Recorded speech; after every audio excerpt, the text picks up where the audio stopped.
기본적인 기한데 어떻게 매춘할 생각을 하지? 아니 나는 가난하면 음. 몸이라도 팔아서 먹어야지라는 건 뭔지는 알겠어요. 근데 살 사람이 그 있다는 게 신기하다는 거죠? 난 그 상황에서 그렇게 가난한 사람의 몸을 사?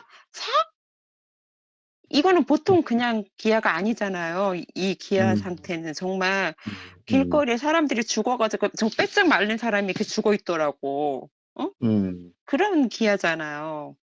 근데 나는 진짜 우크라이나 그랬어. 정국이다 그런 건 또 아니니까.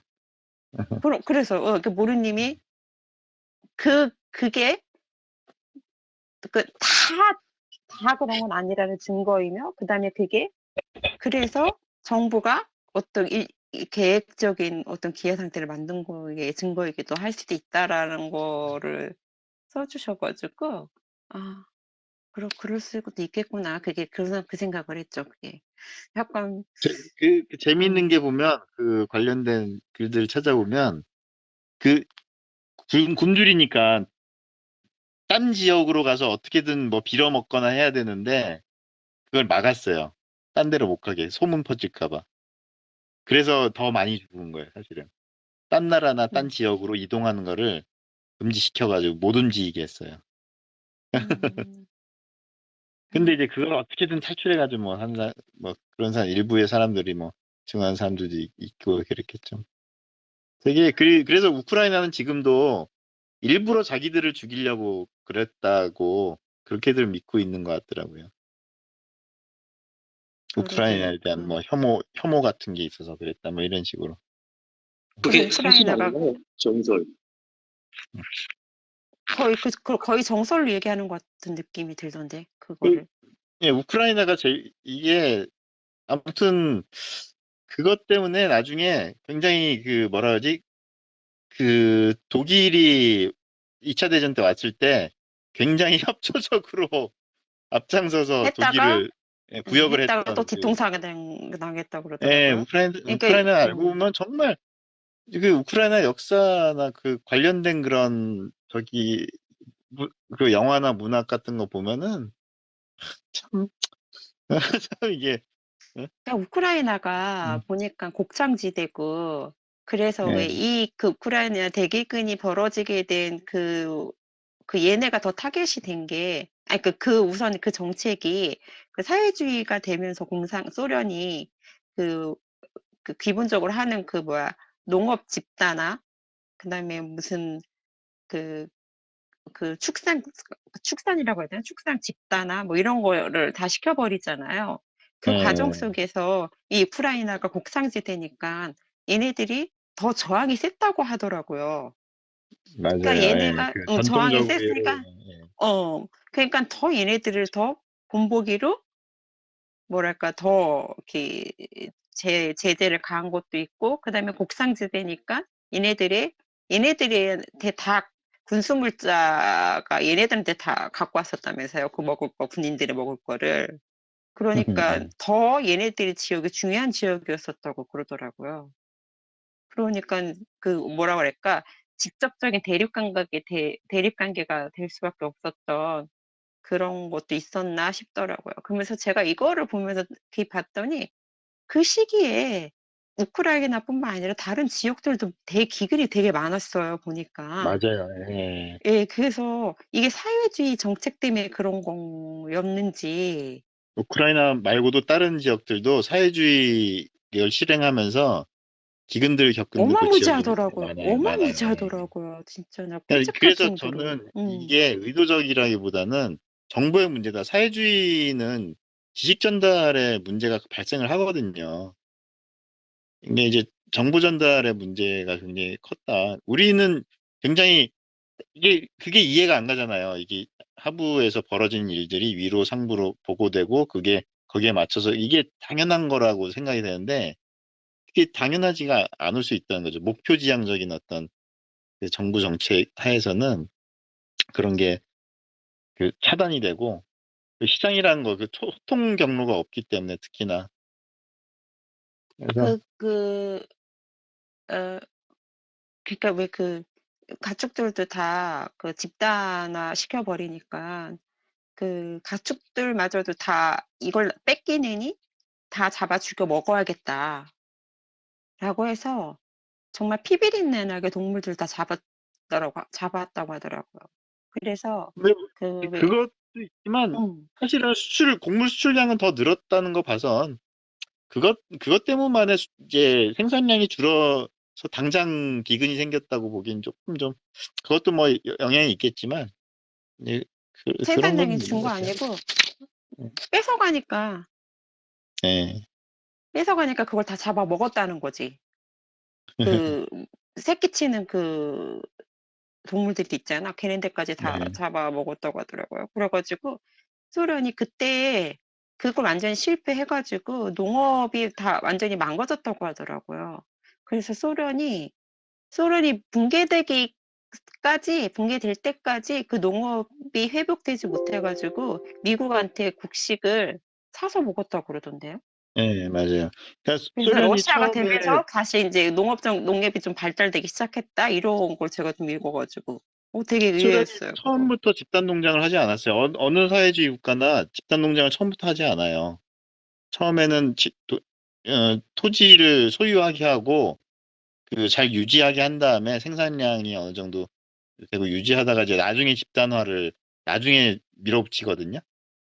이 사회가 어느 정도 안정이 되고 그것을 통제할 수 있는 통제력도 생기고 그럼 그 뒤에 하는 거라 처음에는 뭐 괜찮았죠. 근데 그 스탈린이 이제 본격적으로 이제 추진은 경제개발 5개년 뭐 이런 거 해가지고 경제계획 거기에 맞춰가지고 추진한 거예요. 근데 재밌는 거는 그 추진하는 게 원래 스탈린이 제안한 게 아니에요. 쫓겨난 그 누구야? 쫓겨 트로츠키가 제안한 거였거든요. 트로츠키가 이제 그런 것들을 곡물 중심에서 우리 중공업 중심으로 해야 된다. 그렇게 해서 트로츠키가 제안한 건데 트로츠키 쫓아낸 다음에 스탈린이 그걸 추진한 거예요, 사실은. 그러니까 스탈린이 이상한 놈이거나 잘못된 생각을 가져서 벌어진 일이 아니라는 거죠. 트로츠키가 정권을 잡았어도 이걸 추진했을 것이다. 결국엔 사회주의 자체의 어떤 문제다. 지향의 문제다라는 거죠. 그러니까 러시아가 제가 놀랐던 게 그 미국은 그때 이 자유주의 국가들 지원을 엄청나게 하고 냉전 때 소련은 또 뭐 동구권이라든지 뭐 공산화 시키려고 여러 그 나라들 지원을 엄청나게 했다고 하는데 북한 먹고는 북한에 일본이 건설해 놓은 엄청난 공장들 상당수를 뜯어가 가지고 러시아에 설치하고 그랬대요. 그 얘기 들으니까 하여튼 이놈 뭐 사회주의 이놈들은 안 되는 놈들이다 좌파 놈들은 그 생각이 들더라고. 맞아요. 예. 우리 상식으로는 도저히 이해가 안 되지만 사실 본건적인 옛날 옛날 그거거든요. 옛날 그 사고방식 그대로 그냥 갖고 있는 거예요. 사회주의는. 심지어 일본 그 기술자들도 다 이제 분류해가지고 다 끌고 하잖아요. 우리나라 북한 저기에서 지역에서. 그래가지고 그 사람들 돌아오는데도 한참 걸렸어요. 북한이 굉장히 북한하고 소련이 엄청 그 당시 일본을 빨아먹었어요. 이제 책을 그래서 지금 이 책에 러시아 혁명과 두 사람 이야기, 우리가 지금 얘기한 것처럼 그 두 사람이 그 게러스 리차드 보건 모스라는 그 우크라이나 대기근을 서방 세계에 제일 먼저 알린 사람, 그 다음에 또 한 사람은 보리스 니콜라비치 콤벨트라는 사람은 아니고 이 사람이 주인공이 된 그 책을 쓴 누구지? 작가? 누구더라? 솔제니친이요. 솔제니친, 그쵸? 솔제니친인가? 정확히 말해서 솔제니친에 대해서 이 두 사람에 대해서 얘기를 한 거예요. 여기에 인트로가 말하자면은 얼마나 사회주의를, 그러니까 이 완전히 초기 소련이 장악했을 때잖아요. 그 사람들이 사회주의 이상적인 국가를 만들겠다는 그 사회주의를 실행했을 때 일반 사람들이 겪어야 했던 참혹함에 대한 거, 얼마나 참혹하고 얼마나 사람들을 고통을 주는 그 제도의 시작이었는지에 대한 예를 처음 이 1장에서 소개를 하는 거예요, 이게. 그래서 2장에 끊임없이 움직이는 관역. 그래서는 이것도, 솔제니치 이것도 되게 슬펐어요. 이 사람, 근데 이 의사 왜 머리에 빵빵 맞아가지고 죽은 거예요? 얘기했다고? 누군가 콘크리트 있는 박사. 거죠? 이 누군가 의사, 있는 이, 거야. 이 의사 선생님 그치? 왜 돌아가셨냐면요.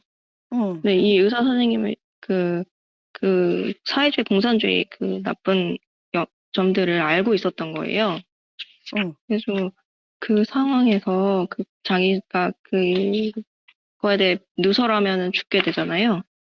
응. 네, 그러니까 감시를 당하고 있던 상황에서 예, 병원에서 2달 동안에 아무 데도 안 가고 여기 안에서만 있는데도. 예, 예, 예. 음, 근데 왜 그랬는지 여기에서 막 음모들이 들끓고 있는 곳이고, 게러스 존스가 내막을 너무 많이 알고 있음을 알게 된 듯합니다. 이렇게 썼더라고요. 네. 그러니까 보이지 않는 그 감시의 눈이 계속 있었던 거네. 얘가 네, 밀고자 해서 죽이지 않았다 하더라도 누군가가 네, 계속 감시를 하고 있다는 걸 의미하는 거네요. 그죠? 네. 언젠가는 우리 수용소 군도도 한번 읽어요.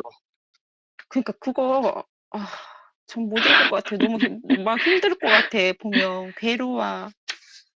나 진짜 그래서 언젠간 한번 봐야 되나? 그런 생각도 들기도 했어요. 그런 거 한번 읽고 나면 정말 언노우나 같은 애들하고 싸울 때 막 폭발할 것 같아. 나는 여기서 언노운하고 싸우기 위해서는 그 토론의 기술 관련 그 책을 보는 게 좋을 것 같습니다, 오히려.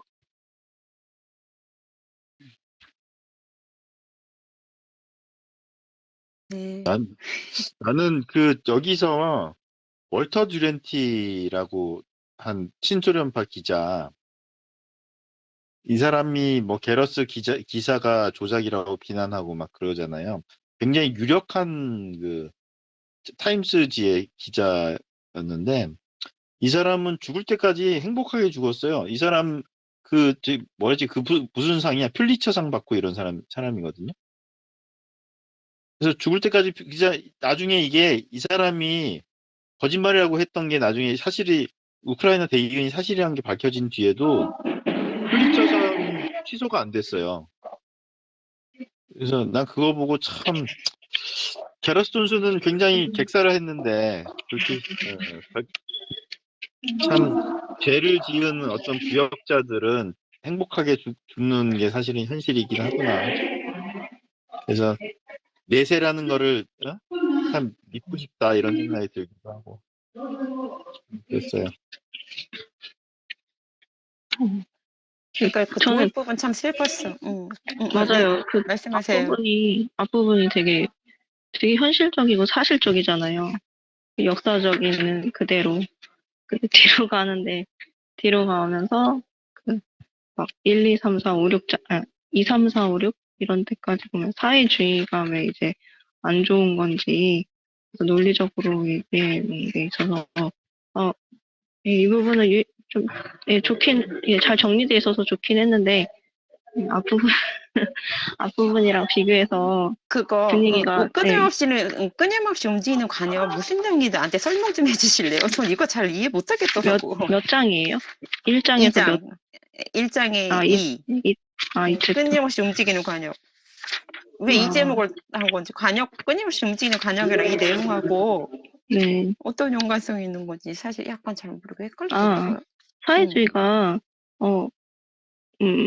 사회주의는 자기들의 그 관점에 계속 끼워 맞춘다는 소리예요. 그래서 명확한 목표나 명확한 개념이 있다면은 움직이지 않는 관역처럼 딱 중간이 이렇게 딱 보일 텐데, 이 사회주의는 끝까지, 자기들이 가져온 그 나쁜 결과를 그거는 우리가 의도하는 게 아니다라면서 계속 변명하면서 계속 망치고 그 사회를 계속 이렇게 혼란시켜 간다는 거죠.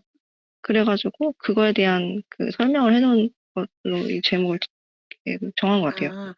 해피님은 잘 모르겠지만 저번에 음에서 저희가 할 때 언노운이라는 애가 나타나서 막 이리저리 막 움직였거든요. 네가 한 거 이렇게 이게 잘못된 네. 이야기야. 그럼 이쪽으로 쏘금 그거지. 네. 이게 잘못된 건 저쪽으로. 나 안 그랬어. 아주 그거구나. 정확하네. 그러고 보니까. 언노운이네, 언노운. 네.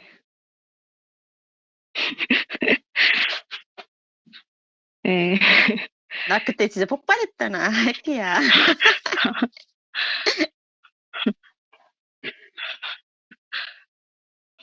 나 그 아, 녹화한다는 얘기 듣고, 이 새끼 뭐야? 이러고 이제 풀려고 그랬는데, 휙 쫓겨나가지고, 난 그때 되게, 야, 분하다 싶었어. 그때. 저는 모르는 얘기는. 어쨌든, 이거 있었어. 움직이는 아주 관역이 한 마리가 있었어. 근데 그래서 생각보다 우리 모여서 그런 얘기하면은 되게 뭐라고 해야 되지? 근데 심지어 나는 그 탈북하신 분하고 음에서 그 책 읽기도 하고 얘기 많이 했잖아요. 그러니까는 누가 들어와가지고 그 탈북자 교육시키고 막 그런다 그러고 나쁜 짓 벌이고 있는 집단이라고 그렇게 이제 어머. 공격하는 사람들이 있어요. 그래서 더더욱이 난 음에서 우리 한번 붙어보자 그러고 나 이제 음에서 더 그런 사람들 오면 더 얘기하고 싶어가지고 이렇게 하는 거예요. 자기들끼리 그 좌표 찍고 이렇게 모여가지고 와서 공격하고 그러는 경향들이 좀 있는 것 같아요. 그 예전에 클럽하우스에서도 그게 심해가지고 음으로 옮긴 거거든요. 그래서 움직이는 관역은 어쨌든 그런 내용이라고 합니다. 이거는 제가 여기에서 그 북유럽 덴마크가 나는 시장 경제다라고 딱 못 박아줬네요. 여기 보니까 아주 속 시원합니다.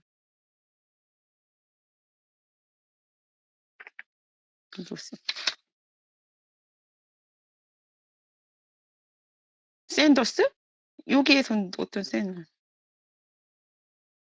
여기 네. 버니 샌더스가 나왔어. 가장 유명한 버니 샌더스를 포함해.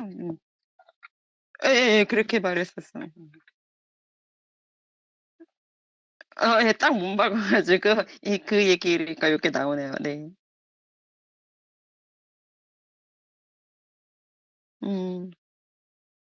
근데 뒤로 갈수록 그 북유럽의 그런 시장 경제가 그 사회주의랑 같이 있는 형태가 뒤로 갈수록 그 자본주의가 있기 때문에 그냥 그나마 그걸 유지하는 거라고 이렇게 나와 있는 거 봐서 아무리 총리가 그렇게 공언을 한다고 해도 그걸 어떻게 받아들여야 될지 모르겠더라고요. 네, 맞아요. 그걸 인용해서 박형준, 유승민은 북유럽은 자본주의 국가다. 뭐 그러면서 이제 그 제도를 도입하자고 얘기를 하고 있거든요.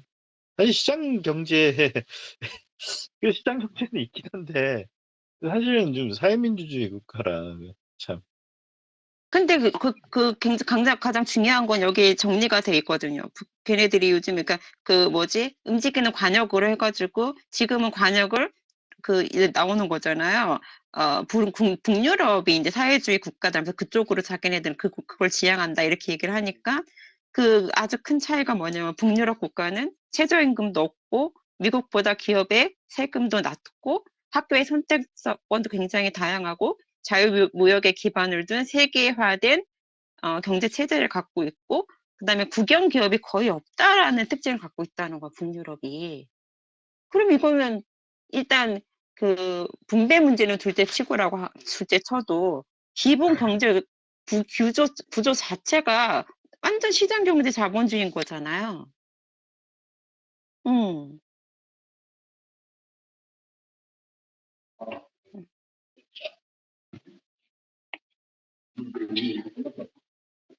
음.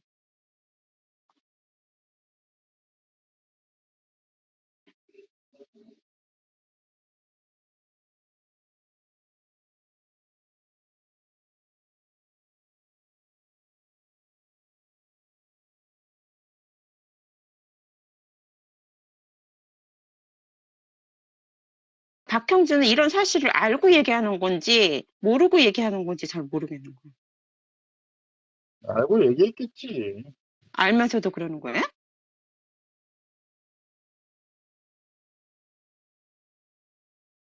모르면 가서 알려주려고 했지. 일단 그 사람들은 기본적으로 자본주의는 문제가 있다고 생각을 하고 그거를 보충 내지는 어떻게 정부가 그것을 어떻게 그 문제를 어떻게 해결해야 된다고 생각하는 사고방식을 가진 사람들이기 때문에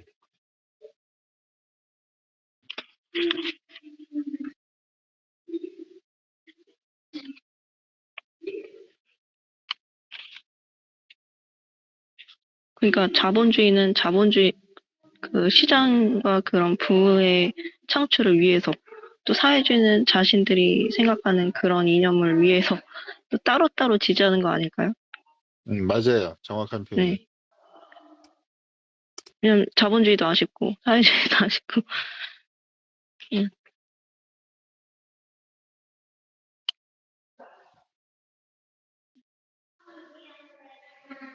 네. 자기 착한 짓을 남고 뺏어가지고 하려는 심보죠, 뭐. 전형적인.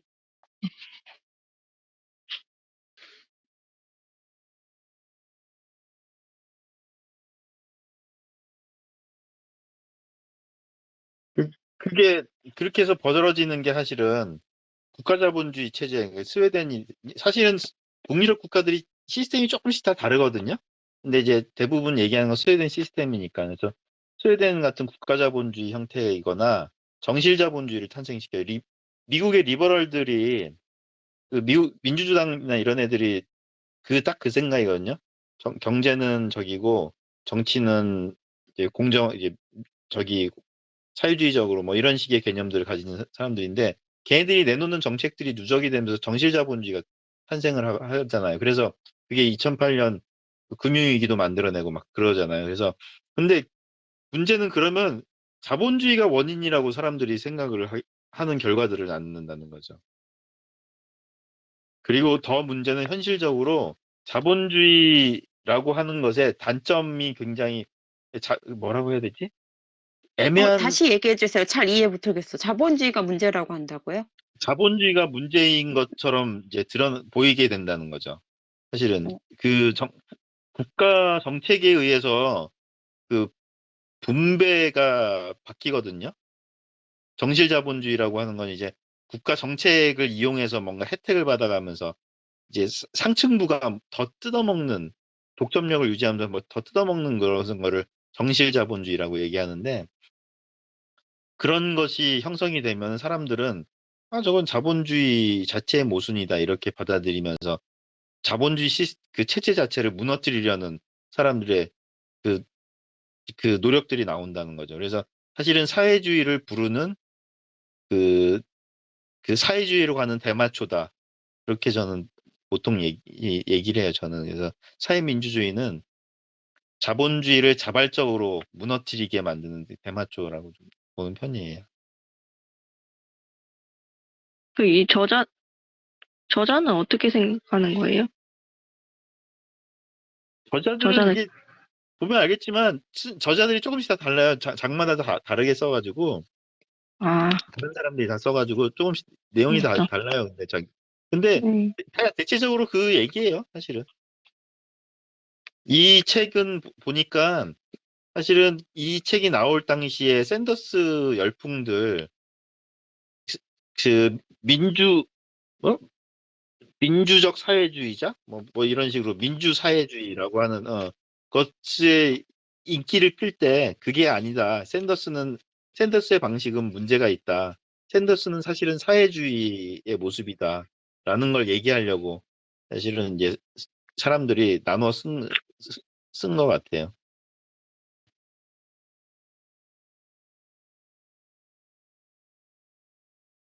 그래서 이제 여기까지 그런 그 사회주의가 이렇게 음, 음, 그러니까 걔네들의 어떤 모순점, 응?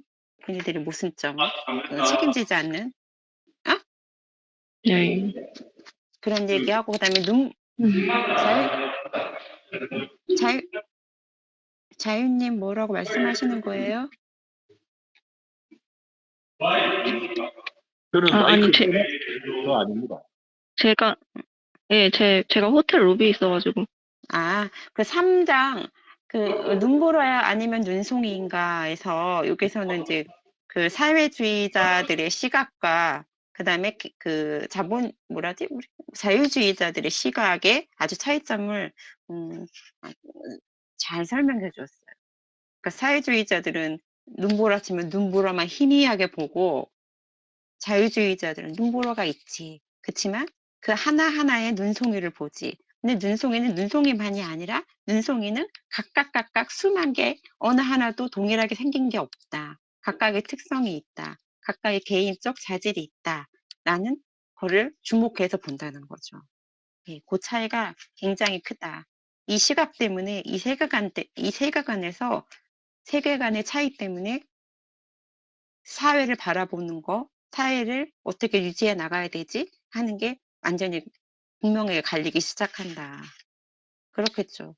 눈보라를 희미하게 보는 거랑 하나하나 개개인의 특성을 보면서 그걸 발전시켜 나가야 된다라고 생각하는 거랑은 굉장히 다르겠죠. 하나하나를 인정해서 걔네들을 각각 발전시키는 거고, 자유시장은 희미한 눈보라는 얘네를 통으로 뭉쳐가지고 그런 거네. 떼굴떼굴 굴려가지고 눈사람 모양을 하나 만드는 거네요. 말하자면은. 나는 이 장에서 인상 깊었던 게 개인을 배제하면 무엇을 기획하든 간에 인간성도 배제된다. 이게 굉장히 참 핵심적인 얘기다. 우리가 그 언노운도 그렇지만 인간의 공감 능력, 인간의 어? 저희 남들을 도와야 되는 마음을 이야기하면서 그걸 국가를 얘기하는 게 얼마나 참 말이 안 되는 건지. 그 개인의 문제인데. 그래서 개인을 배제하면은 그 어떤 것을 저기 얘기하고 추진하든 간에 인간성도 배제될 수밖에 없다라는 거. 이건 좀 항상 여기저기 다니면서 얘기를 좀 해야 된다. 네, 생각이 들어요.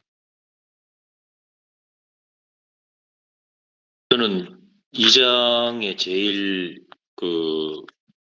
눈에 띄는 거는 대법원 판사 포터 스튜어트가 외설물에 대해 정의를 내릴 수는 없지만 보면 안다 이렇게 이야기한 게 참 제일 남고, 그니까요.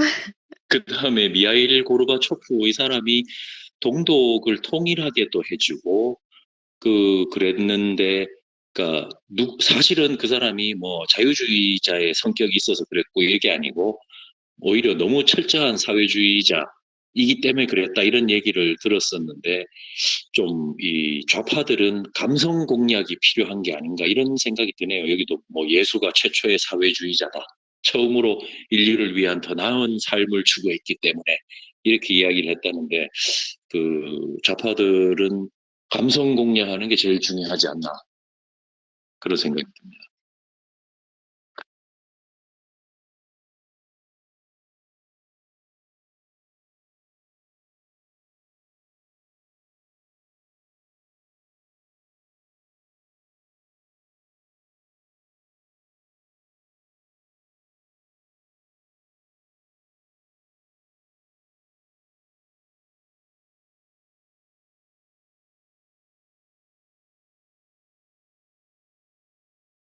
그러면 이거를 어떻게 감성적으로 걔네들한테 접근을 하냐 이거죠. 감성적으로 안 하면 되지 않을까요? 우리 그 자유님이 감성적으로 해야 된대잖아.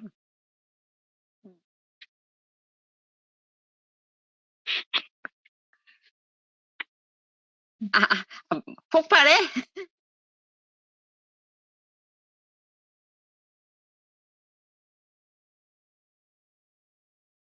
근데 이제 목표는 저 같은 경우는 목표는 같다. 너와 나는 똑같은 이상적인 세계를 만들려고 한다. 거기에 도달하는 방법을 얘네들은 얘기를 안 하는 거거든요. 우린 방법을 얘기하자. 그래서 그렇게 얘기해야 되는데 얘네들은 그 목표들을 자꾸 얘기를 한단 말이야. 목표만 얘기한단 말이야. 그럼 그래 나도 그 목표 동의하고 그거를 그 당연한 인간이라면 갖고 있는 그런 참 아름다운 그런 목표를 누가 부정을 하겠냐. 방법을 얘기하자. 우리 방법을 놓고 얘기하자. 이렇게 가야 되는데 이제 거기서 이제 뭐가 문제가 또 드러나냐면은 자본주의 자체는 문제가 근본적인 문제가 있다라는 거에서 이제 그 방법론의 차이가 나는 거죠. 그래서 그 부분은 이제 싸워나갈 필요가 있죠. 거기서부터 이제 그 논리적으로 이제 거기서부터 싸움이 시작돼야죠. 그래서 일단 이 사람들은 목표를 가지고 감정적으로 나오면 우리도 똑같다라고 하고 무마하고 넘어가야 되지 않을까 싶긴 한데 문제는 안 들어 말을 대화를 안 해. 예. 그, 여기 뒷장에 쭉 막 가보면, 그 뭐냐, 그 공산주의 이념이 왜 나왔는지, 그 원래 뭐, 플라톤이 그 얘기가 나오고 막 그러거든요. 근데 그거 보면은, 현재 그 사람들의 얘기랑은 조금 다르더라고요. 되게 듣기에 좋고, 뭐, 그렇게 뭐 유토피아적이고, 좋은 이념, 공공선을 위해서, 막, 그렇게. 근데, 눈꽃님께서 지금 발제 혹시 하고 계시는 거예요? 뭐, 아직 발자라고 딱히 하는 거 없고, 그냥 흘러가듯이, 근데 중간중간 이제, 한 장씩 그냥 뭐랄까? 구분만 하는 정도예요, 지금. 구분만. 제가 발제를 이렇게 딱 대놓고 하진 않고, 이게 딱히 발제할 게는 거의 그렇게 없잖아요. 그게 딱 뭔가, 그래서 그냥, 이렇게 3장 끝났으면 이제 4장 지금 넘어가려고. 그럴 때 그냥 제가 그 안내 역할만 하는 걸로 지금 하고 있어요. 오믈렛은 어디 있나, 이렇게 하면, 요게 내용은, 뭐, 제가 조금. 근데 제가 여기 3장의 제목이랑 내용을 처음 읽으면서 되게 헷갈렸어요. 왜냐면, 눈보라랑 눈송이를 이렇게 대조했잖아요. 네. 저는 눈보라에 대해서는, 눈보라랑 눈송이를 거꾸로 제가 이해를 하고 있었던 거예요. 여기 내용이랑 다르게. 전 눈송이를 막 뭉쳐가지고 눈싸움하는 그런 걸로 생각을 하고, 눈보라는 이렇게 하나하나 이렇게 제가 감성적이거든요.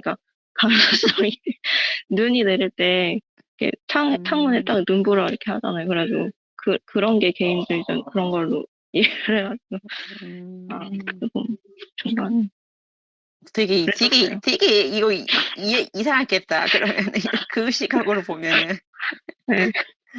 그래서 한참 생각을 했. 이젠 차이 아시죠? 눈보라랑 눈송이? 네, 당연히 알죠.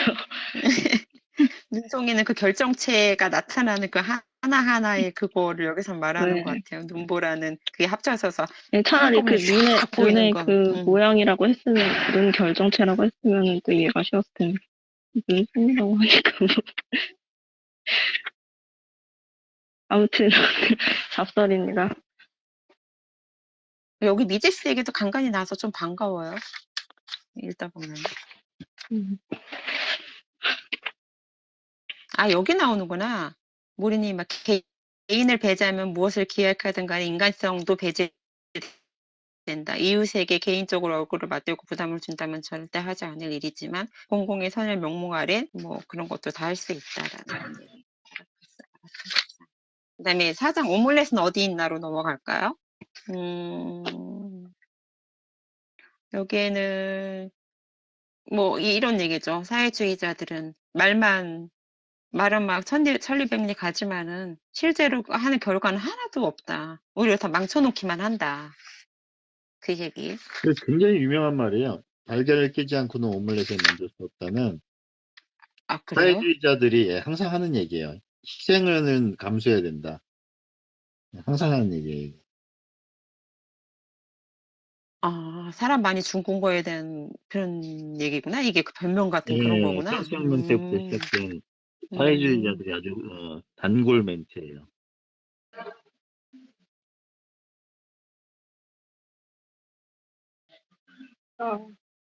달걀을 깨지 않고는 그리고 아무 오믈렛 못 만들고 서 하지만 그것은 우리가 의도한 게 아니다라고 얘기하는 거 결국은 나중에. 음.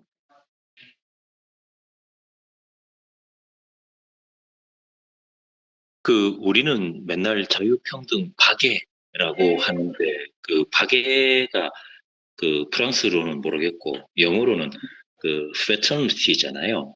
근데 이 박애가 동지애, 뭐 우리끼리 이런 뜻이지 결코 전 인류를 상대로 한 사랑이라든지 그런 게 아닌데 아주 잘못된 헷갈리게 하는 번역이다. 프랑스 혁명을 아주 이상적으로 생각하게 만드는 거다. 그런 지적이 있습니다.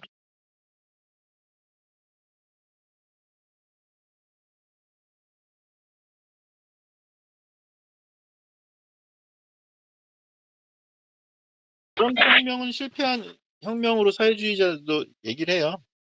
근데 프랑스 혁명의 의미를 두는 거는 파리 코뮌이 말하자면 초기 공산주의 형태의 그 공동체가 처음으로 만들어지라는 것 때문에 여기에서 저기 막시스트들도 그렇고 페이비안 사회주의자들도 그렇고 그 프랑스 혁명은 실패한 혁명이다. 그래서 우리가 이제 그것을 다 극복해야 된다라고 하면서 이제 자기들 각자의 방법론을 얘기하죠. 그 파리 코뮌이 근데 그게 며칠 안 갔었을 거야 아마. 한번 찾아봐야 되는데 생각보다 되게 짧았어요 그 기간이.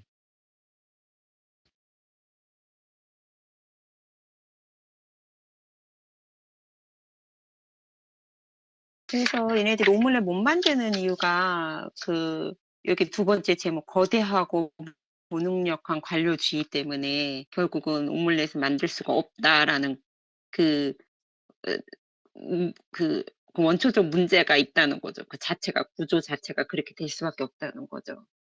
그러니까 달걀을 깨는 거는 오믈렛, 달걀 막 열심히 깨가지고 막, 네, 그 이후에 오믈렛을 만들 줄 모르는 하는 게, 정상적으로 그렇죠. 그렇게 완전히 활용되지 않고 완전 그 엉망이 관료가 방대해지고 경찰, 군대의 자원이 낭비되고 있고 이거 완전히 지금 우리나라 아닌가요? 지금 이게 그 수순인가 봐요. 그렇게 하는 게. 그치. 자기들이 그 권력을 장악하고 자기들이 모든 걸 통제하려면 이게 수순이겠죠. 그래서 국가 통제주의자들이 끊임없이 개혁을 하는데 교육제도, 의료개혁, 복지개혁, 세금개혁 항상 개혁을 하죠. 근데 또 개혁을 해. 왜냐면 오믈렛을 못 만드니까 이게 아닌가 보다 또 개혁을 하는 거지. 얘네들은 늘 개혁만 하는 거죠. 결과를 만들어내지 못하니.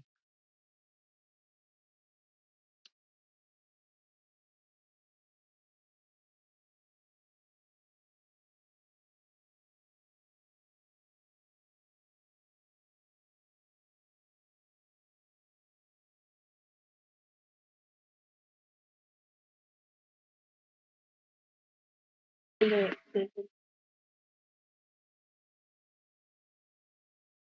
그게 저도 궁금한 게 개혁하고 개혁해야 된다고 실패하면서도 달걀을 깰 수 있는지가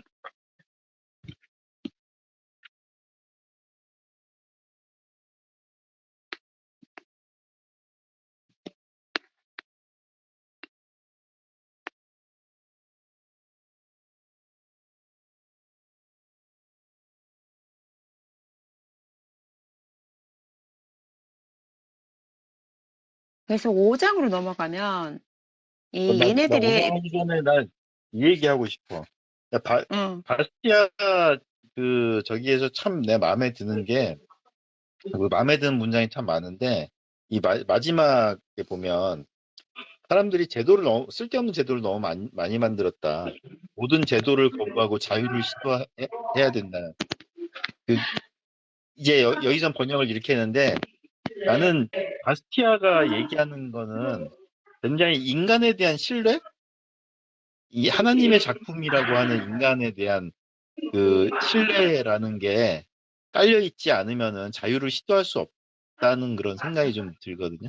그래서 바스- 그, 뭐, 기독교 신앙인들이 자유를 그리고 또 개개인에게 무언가를 맡기는 것도 사실은 이런 좀 믿음에 의거한 것이고, 그리고 신앙이 없는 자유주의자들이 어찌 보면 굉장히 좀 인위적인 자유를 만들어내려고 하는 게 자기 스스로 개개인을 좀 믿지 못하는 어떤 좀 그런 잘못된 그런 생각에 빠지기도 하거든요. 그래서 이게 참 어찌 보면 믿음의 문제다. 인간에 대한 믿음의 문제다라는 생각이 좀 들기도 하고 그래서 이 문장이 굉장히 인상이 깊긴 했었어요. 네, 저도요. 저도 이, 이 부분이 멋있더라고요. 이 책에도 나오지만 인간을 어떤 존재로 볼 거냐라는 게 어떻게 보면 참 이중적이에요. 그러니까 자율적으로 잘 하는 존재인 건지 아니면 뭔가 한계가 있고 어떤 그 도움이라든지 이런 게 필요한 존재인 건지.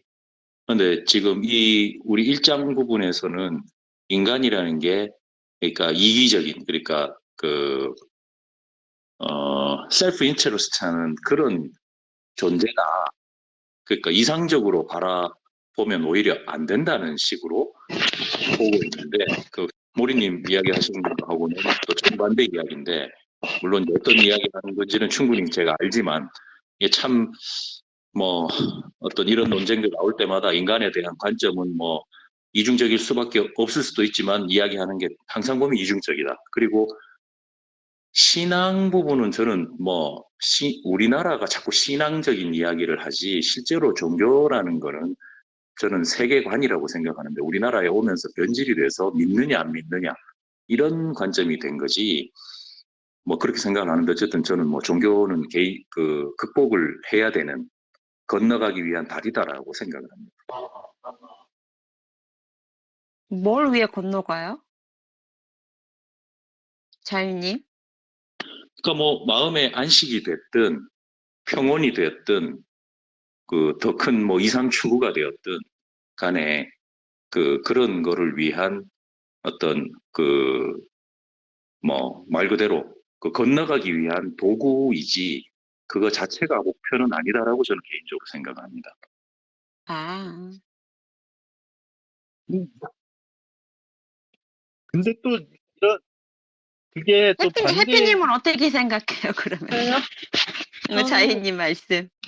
이게 종교 문제라는 게 한마디로 딱 요약하거나 설득을 시킬 수 있다면 애초부터 저희 그 문제가 일어나지 않을 것 같은데 뭐 제가 뭐 어떻게 그럴 수 있는 게 아니니까 뭐 그 뭐랄까 종교의 그 문제가 근본이 죽음에 있잖아요. 인간의 죽음, 인간의 인생의 근원적인 그 질문에 있잖아요. 종교라는 게 안 그러면은 종교가 필요 없을 테니까. 네. 근데 그 죽음이나 인간의 근원적인 문제는 인간 그 개인 내부에 있는 약간 뭐라 그럴까 영혼 같은 문제 있죠? 영혼이나 인간 본성적인 문제 그리고 인간 인생의 그 많은 문제들이 생겨날 텐데 고통에 대한 문제 이런 선과 대한 문제 엄청난 고민과 스트레스를 받는 그런 문제들에서 종교는 필요성이 있잖아요. 그래서 어, 그런 부분에서 자유주의는 인간 개개인을 어떻게 바라봐야 하는지가 그 기본 가이드라인을 제공해 줄 수 있다는 게 종교는 인간은 원래 자율적으로 살아가기 힘든 약간 뭐라 그럴까 기본적으로 본성이 좀 나쁘잖아요. 인간 나쁘다는 점에서 출발을 하면 아 이제 그러면 자율적으로 하지 못하니까 자유주의를 위해서 노력해야 되고 그, 그런 뭐라고 할까 자기의 사익 추구나 그런 상업적인 존재라는 걸 인정해야 되기 때문에 그런 걸 계속적으로 이제 수정하고 또 그런 부분에서 이율체계도 할 수 있고 자기 관점이나 그런 개개인에 대한 의사 존중을 그 영위에 나갈 수 있는 그 기반을 종교가 제공해 줄 수 있는 거잖아요. 근데 만약에 인간이 나 혼자 자율적으로 다 잘할 수 있고 자율적으로 될 수 있으면 종교는 필요 없게 되겠죠. 그런 부분. 그래서 통제주의 계획형 독재자들은 그런 부분에서 뭐 나치 히틀러도 그렇고 독일인은 완벽하고 유대인은 나쁜 짓을 유대인은 나쁜 죄인을 이렇게 해가지고 그래서 독일은 그렇게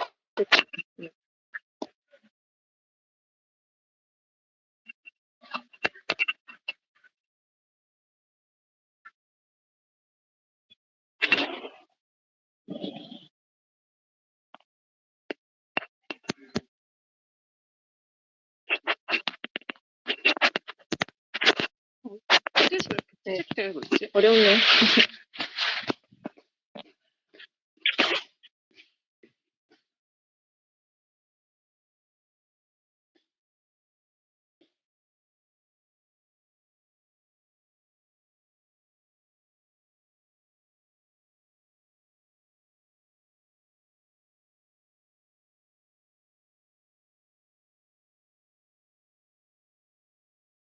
근데요, 나 말해도 돼요? 네. 네. 저기 네.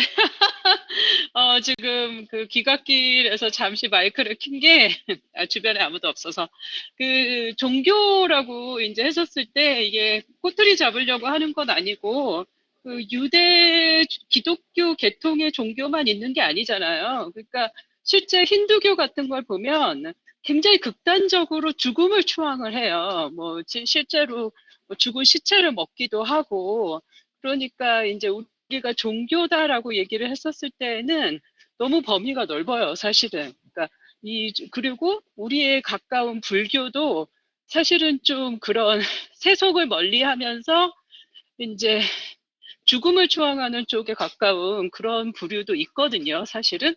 그러기 때문에, 이제 교회 이퀄 종교는 아니다.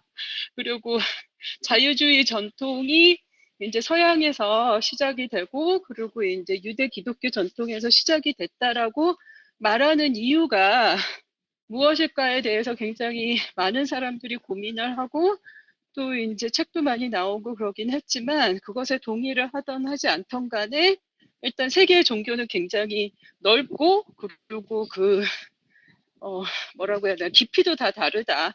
쉽게 말해서 우리가 토속신앙이라는 것도 있잖아요. 애니미즘, 토토미즘.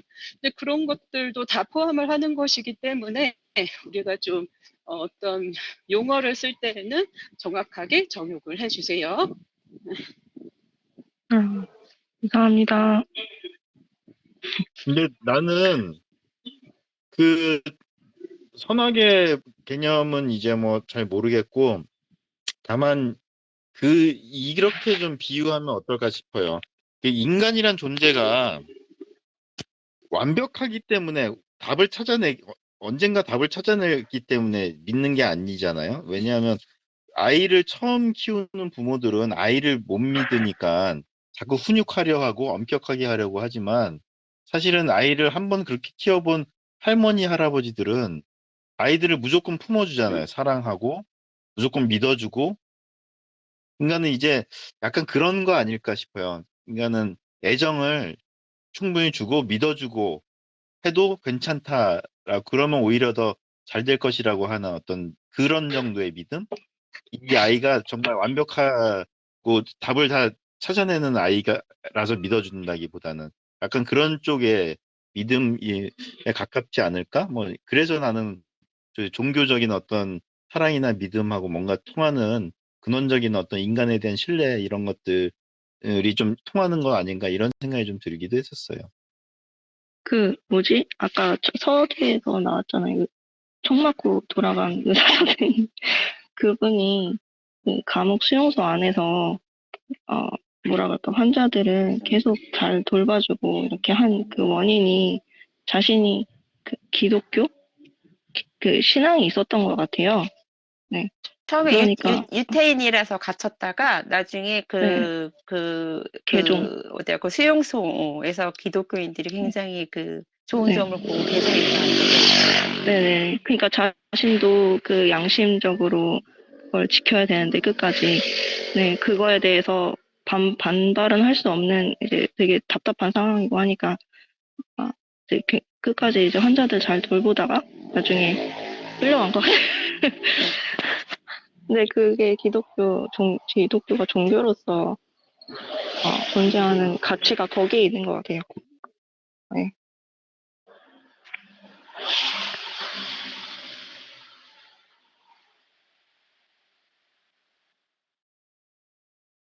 나의 별님, 손 드셨었어요? 말씀하세요.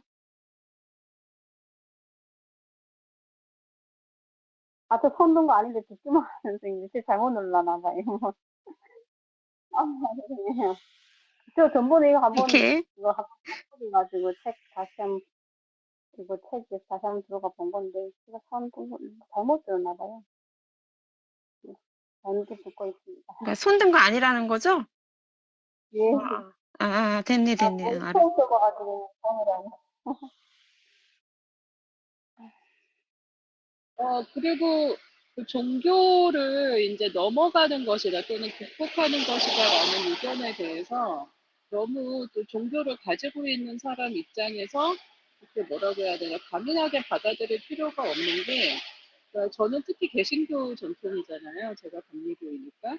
근데 항상 그 어떤 그 기독교 안에서는 그 개혁을 하고 과거를 뛰어넘으려고 하는 세력과 좀 고집스럽게 지키려고 하는 세력이 항상 갈등을 겪거든요. 굉장히 역동적인 다이내믹이 있는데, 그러기 때문에 그 이제 자유님께서 나는 종교 없이도 인간이 이렇게 자유로운 삶을 누릴 수 있는 세상을 꿈꾼다 했었을 때 종교인으로서 반대하는 사람은 없을 거예요. 한번 해봐라. 그건 나름 흥미로운 어떤 시도이고 많은 사람들이 해보려고 했는데 잘 된 사람들이 있을 수도 있고 안 된 사람이 좀 사례가 좀 많고 그래서 안 되다 보니까 이제 사회주의로 넘어가고 뭐 그런 것도 있기는 했지만 건강한 방법으로 해볼 수만 있으면 해봐라 라는 주의이거든요, 사실은. 그래서 이제 개혁신앙의 너무 멀리 가서 문제인 거지 사실은 이제 종교인이 비종교인을 탄압하기보다는 어떤 의미에서는 지금까지 세계의 역사는 서로 다른 종교를 가지고 있는, 지금까지 종교가 없는 사회는 없었으니까 어떠한 형태로든 자기들이 믿고 있는 어떤 종교의 틀 안에서 서로 옳다라고 오히려 우기고 배척을 했기 때문에 문제가 생겼지, 그냥 자유주의자 입장에서는 또는 어떤 기독교인 입장에서는 자유님의 시도를 응원을 합니다. You go!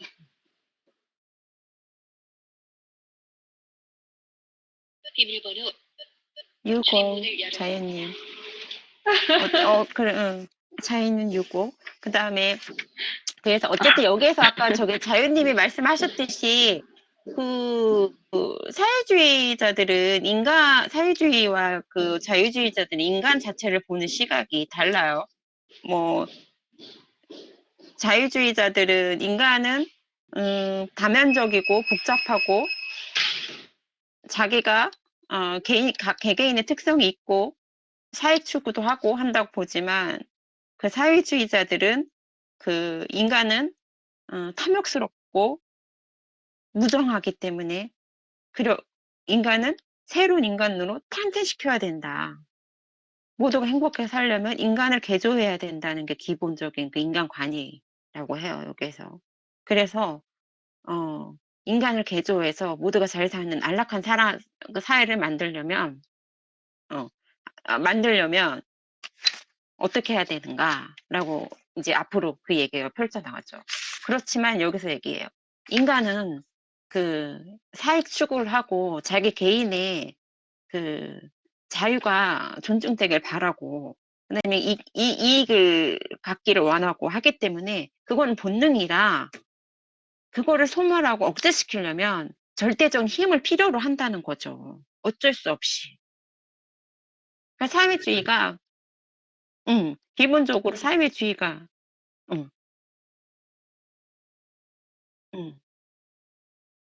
응, 그치. 그래서 그 개그조하는 역할을 여기는 과거의 자본주의 허위의식으로부터 이미 해방된 자칭 정치 엘리트로부터 재교육을 받아야 된다라고 얘기를 하죠. 그렇지만 인간의 본성은 우리가 늘 얘기하듯이 사회 추구를 하잖아요. 개인이 있잖아. 나라는 게 저 깊숙이 이렇게 안에 숨어 있잖아. 늘 아닌 것 같아도. 우리 똑같이 표정 찍고 영혼 없는 사람처럼 길거리에 돌아다녀서 사실 내 마음속은 무수히 많은 것들이 왔다리 갔다리 하고 있잖아. 남들은 하나도 모르지만. 그 왔다리 갔다리 나의 수많은 가슴 속에 있는 나들이 항상 인간은 존재하는 거지.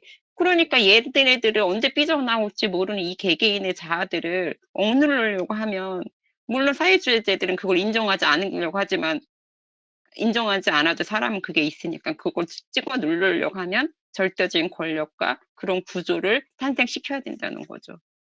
그래서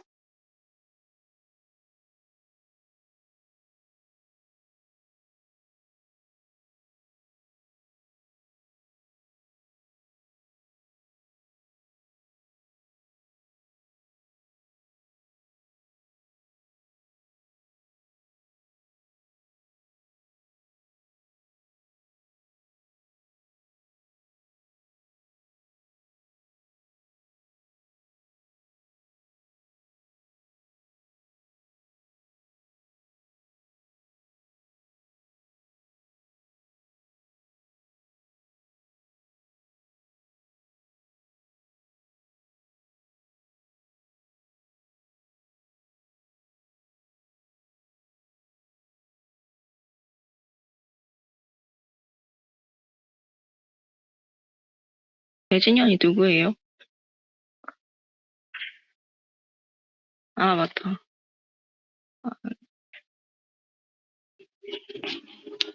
음.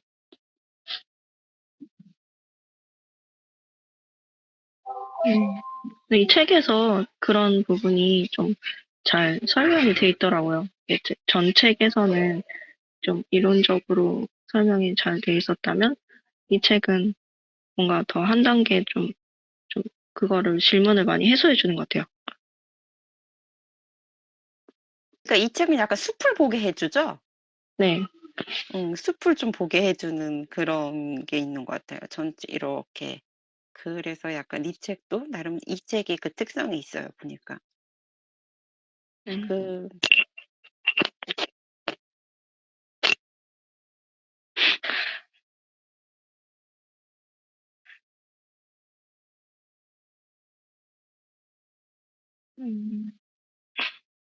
못할 거예요. 왜냐면 그 사람들의 그 이유가 이념적인 뭐라 그럴까, 그 전제가 무신, 무신, 유물주의잖아요. 그 영혼은 없다주의예요. 영혼은 없고 모든 건 세계 물질로만 만들어져 있기 때문에. 그러니까 사람의 영혼을 인정할 수 없기 때문에, 네. 뭐 어떤 것도 뭐, 이렇게 자신들에게 반대하면 그냥 어떤 타협이나 사랑이나 뭐 이런 게 없겠죠. 좀 무서운 것 같아요, 그런 거. 네.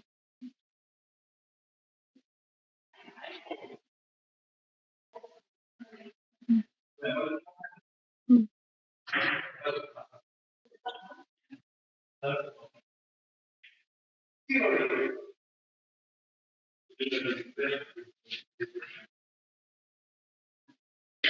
그럼 그 다음 5장인가요? 아니면은, 저희, 그래 더 하실 말씀 없으세요?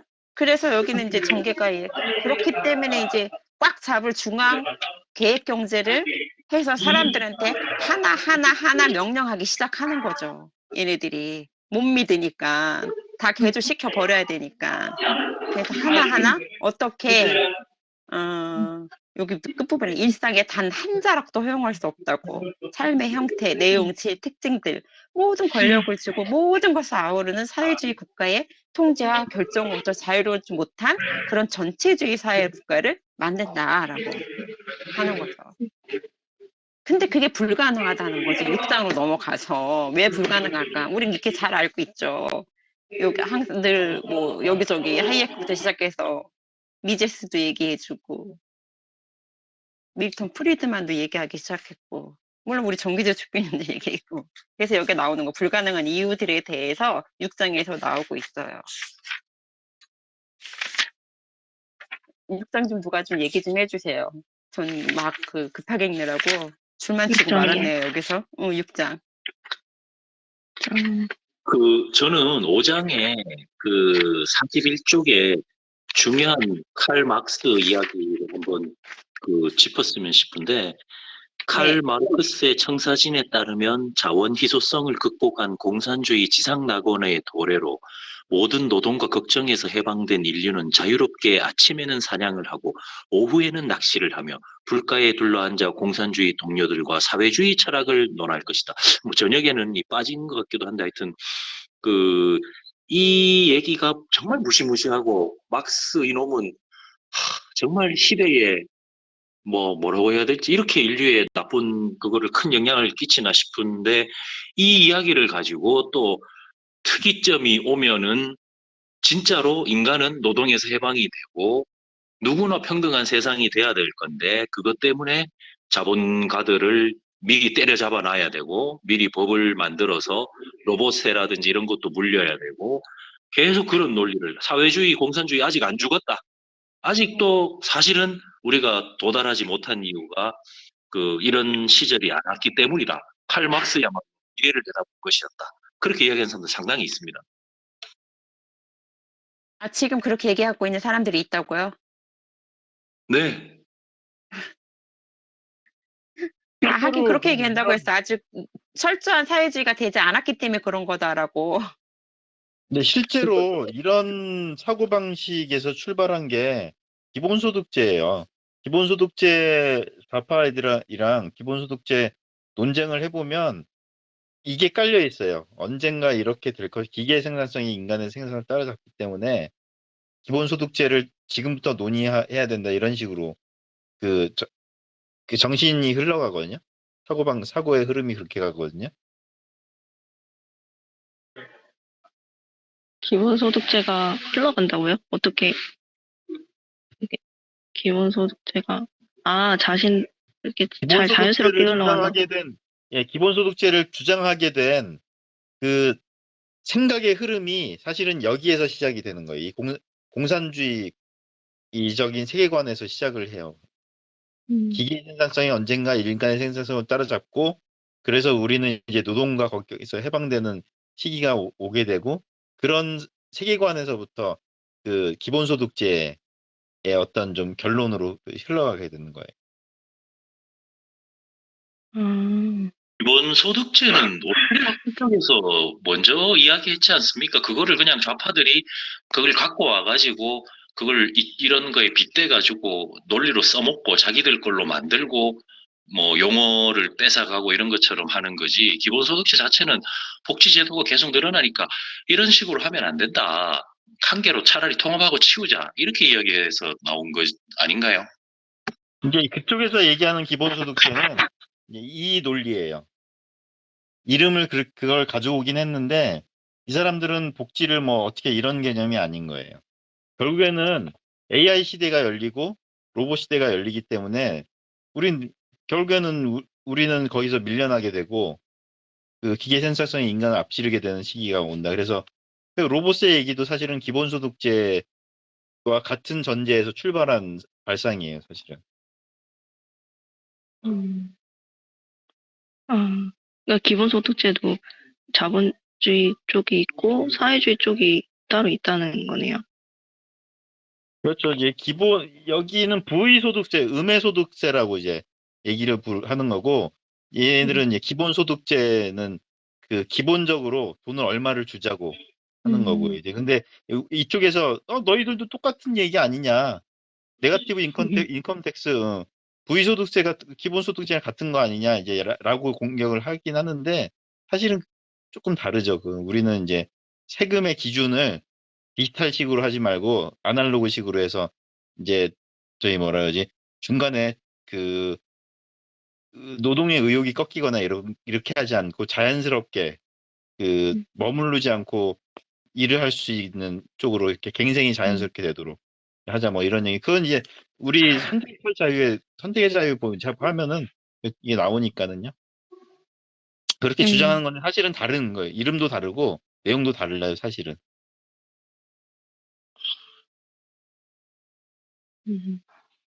일종의 아예 차원이 다른 이념에서 나온 거네요. 그냥 너희들도 주장했던 거 아니냐 이렇게 그냥 뒤집어 씌우는 거예요, 사실은. 내용은 완전히 달라요. 근데 웃기는 거는 거기에 넘어가는 사람들이 있어요. 우파 내에서도. 그래가지고 그분들하고 기본소득제 우파 내에서도 기본소득제 주장하는 분들이 있어요, 실제로. 그래서 하이에크도 이거 주장하지 않았냐 뭐 이러면서 하는 분들이 있는데 사실은 그 책 페이지를 놓고 아니다. 그리고 또 그 선택할 자유의 책을 펼쳐놓고 그 캡처한 거 보내주고 아니다, 전제가 이렇지 않다. 내용이 다르다. 그럼 웃기는 게 이런 내용이 있었냐? 뭐 이런 식 학자인데 그 연구 보고서까지 쓰는 분이. 그래서 참 난감하기도 하고 같이 공부하다가 보면 또 얘기 나오니까요, 그 얘기는. 근데 이 아, 6챕터는 중요한 부분이 집산주의에 대해서 왜 아닌가 얘기를 하고 있잖아요. 그 첫 번째는, 아, 네, 첫 6장이요? 번째는, 네네, 6장? 6챕터. 네. 나 5장 얘기 조금 더 하고 싶어가지고. 근데 아, 5장 얘기에서 나 이 얘기 하고 싶어요. 플라톤의 철인 정치 얘기. 또 플라톤이 철인 정치 사상이 사회주의 사상이다라고 얘기하면 사람들이 이해를 못 하거든요. 네, 제가 그 카톡방에다가 맞아. 생글생글에 나오는 거 해당 내용을 올렸으니까 왜 사람들이 어떤 전제에서 철인 정치를 얘기했나. 그 플라톤이 공산주의 국가를 이상적으로 얘기하면서 그게 유지가 되려면 철인 정치가 나와야 된다라고 결론을 냈고 이 사람의 추측은 맞았어요. 결국엔 사회주의적인 지향을 가지면 독재자는 결국에 나올 수밖에 없는 구조다. 사실은 5장이 그런 얘기라 그거 한번 올린 거 한번 쓱 읽어보시면 대충 이제 네, 플라톤의 주장에 대해서 좀 자세히 알게 될 거예요. 심지어는 그 부인도 공유해야 된다고 주장했어요, 플라톤은. 맞아요. 근데 왜요? 저희는, 네? 왜? 네, 그 내용이 이거 거의 나오니까 한번 쓱 한번 읽어보세요, 생글생글. 보시면. 그 뭐지? 그 눈금이 있잖아요. 저희는 사회주의를 채택하면 독재자가 나온다. 이 두 가지 원인과 결과만 많이 들었잖아요. 근데 여기서 왜 독재자가 나오는지에 대해서 설명을 해주더라고요. 플라톤을 이제 그 이유로 들어서.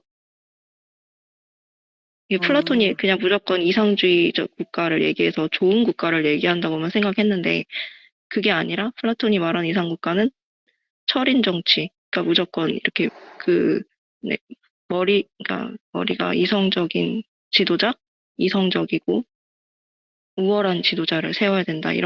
그런 게 있고, 아무튼 그 배경의 그 내용들을 얘기해 주면서 좀 사람 심리적이고, 네, 그런 부분을 얘기해 주더라고요. 그래서 읽어볼만 했습니다. 우리님 말씀하신 것처럼, 알겠습니다. 네. 그 노예의 길도 그렇잖아요. 중앙계획은 결국에는 독재자, 파시즘으로 이 돼야 중앙계획을 실행할 수 있게 된다. 노예의 길 얘기도 그 얘기잖아요.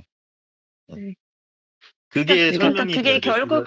그게 결국은 뒤에 나오지만은 어디에 나온 거야, 그게? 그게 결국은 우리 자유시장 경제 개념으로 얘기를 하면 그 정보의 부족이 정보가 없어져 버리는 거잖아요. 자생적 질서를 통해서 가격이 결정되는 그 정보. 그런 것들 식으로도 자체를, 해석할 수 어, 있네.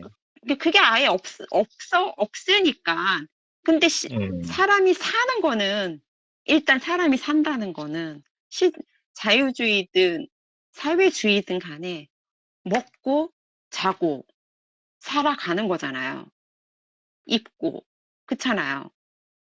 네. 그러니까 그거 우리가 살면 유지해 나가는데 필요한 기본적인 것들, 먹는 거, 집, 잠잘 집, 입을 옷, 뭐 이런 것들.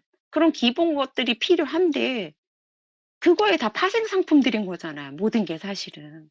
그러니까 그것을 만들어내야 되는데, 만들려면 어쨌든 물건들도 있고, 뭣도 있고, 서로 다 각자 나눠 가져야 되는데, 그것들을 자연스럽게 사실은 시장이 형성되면서 얼마에 사고 팔고 한다는 게 그 정보를 통해서 가격을 통해서 정보가 다시 교환이 되고 다시 가격이 결정되고 또 교환이 되고 하는 그 과정이 그냥 그 시장에서 자연스럽게 내가 자유주의를 지향을 하든 안 하든 그냥 사람이 살아가는 모습인데 그게 싫다고 내가 다 정해줄 거야 라고 만들어 버리니까 그러면 내가 다 정해줄게. 라고 한다면은 당연한 거 아닌가. 독재자가 필요할 수밖에 없는 누군가가.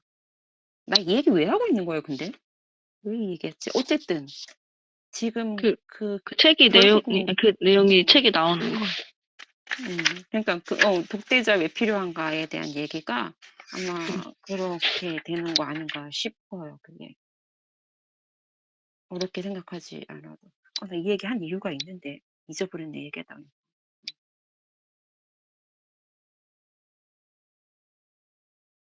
더 지금 6장 얘기하고 얘기하실 있는 거, 건가요? 5장, 6장 넘나들고 있어요, 지금. 네.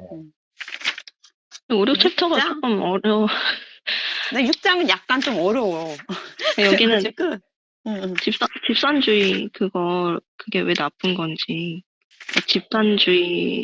집단적으로 생산해야 된다는 주의잖아요. 집산주의. 그러니까 그게 왜 나쁘냐면 첫 번째 폭력적인 정치 상황. 거기에 이제 그거고.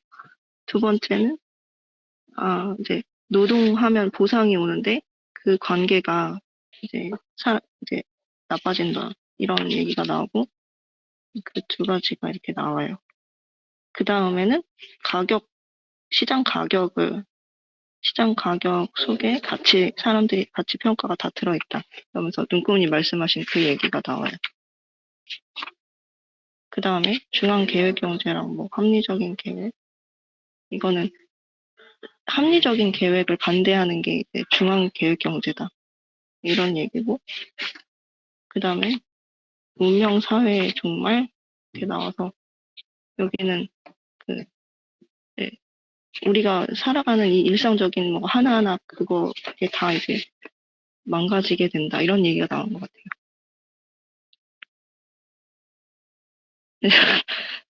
제가 정리를 좀 했는데, 네. 자, 뭐 얘기하고 싶은 거 있으면 얘기 좀 부탁드려요.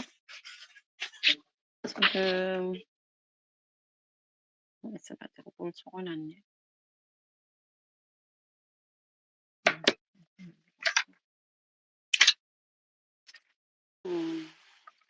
제가, 미안해, 6장을 갔는데 갑자기 또 5장에 궁금한 게 있어가지고.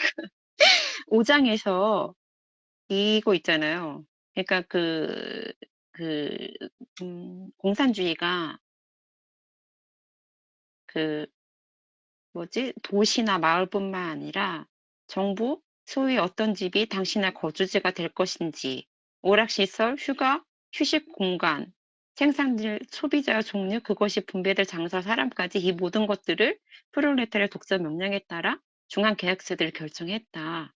이거 근데 무슨 기준으로 결정을 하죠? 걔네들은? 그래도 기준이 있을 거 아니에요. 자기네끼리 자기네 이익을 해치지 않는 걸 기준으로 하는 것 같은데요. 그러니까 자신들의 공동체가 무너지지 않은. 네. 그러니까 사회주의 지도체제가 되려면 소수가 권력을 잡아야 되잖아요. 여러 사람들의 그 자유를 인정하는 것이 아니라 그 소수의 자기의 권력을 지탱할 수 있는 만큼 이제 자신들의 마음대로 하는 것 같아요.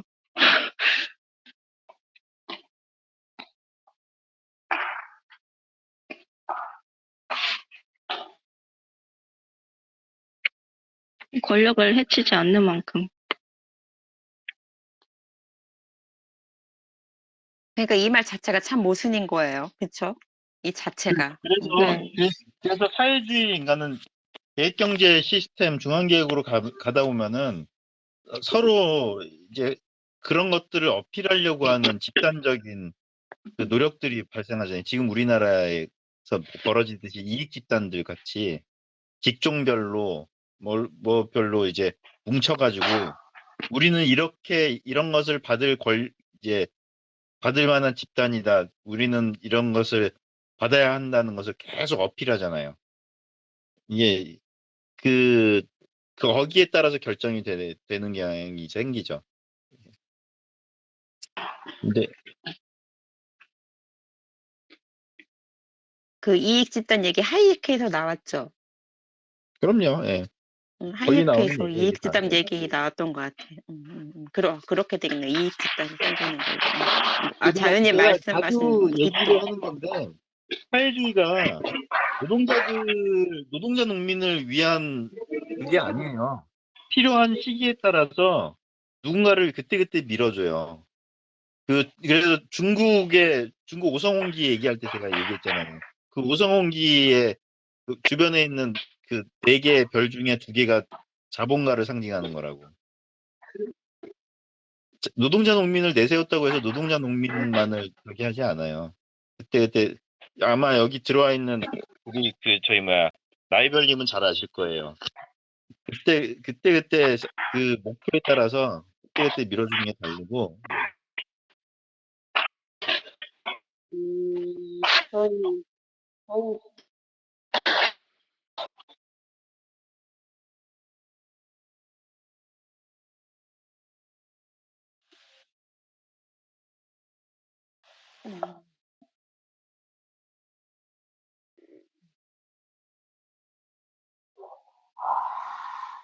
그러니까 제가, 정말 나의 변이 북한은 어떻게 그렇게 그런 걸 분배해 주나요? 저는 제가 뭐, 북한에서 좀, 뭐, 이런 것도 생각해 본 적도 없고, 그냥 거기서 살았는데, 저희가 이렇게 살았어요. 그러니까 저희가 어릴 때 태어나서, 저희 부모님은, 다 공무원이셨고, 선생님이셨거든요. 그다음에 우리 할아버지가 뭐 여기 말하면 뭐 우리 흥남초당 거기서 할아버지가 거기서 사셨어요. 우리 할아버지가. 그리고 애할아버지도 뭐 중학교 교장 선생님 하셨거든요. 갑자기 태어난 당시. 근데 그분들이 저는 뭐 사회주의 정치 이런 거 모르겠는데 북한에서 사회주의를 좀 정치하는 게 그 북한에 그게 있어요. 식당 같은 거 보면 저 너무 기억이 오래돼서 잊어먹었는데 그 가상 탑 같은 게 있는데 거기에 뭐 이렇게 노동자 농민하고 가운데 이렇게 붓이 그려져 있거든요. 이게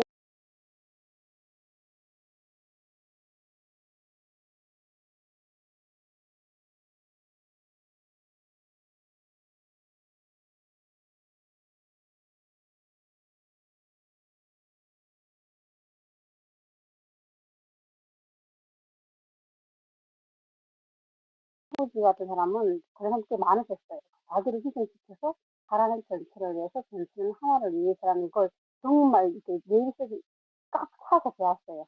그러니까 가라는 전체를 위해서, 전체는 하나를 위해서, 이게 전체는 하나를 위해서 이름이 무슨 뜻인가 하면 어떤 일이 일어났을 때 그러니까 하나는 전체를 위해서 자기 모든 걸 희생할 수 있고, 그다음 전체는 하나를 위해서 뭐 하나인데 그건 모르겠어요. 개별적인 어떤 건지는 모르겠는데 그건 뭐 제가 이렇게 처음 한 번 다 넣었고요. 그러니까 전체주의를 위해서 너네가 다 희생해라 그거예요.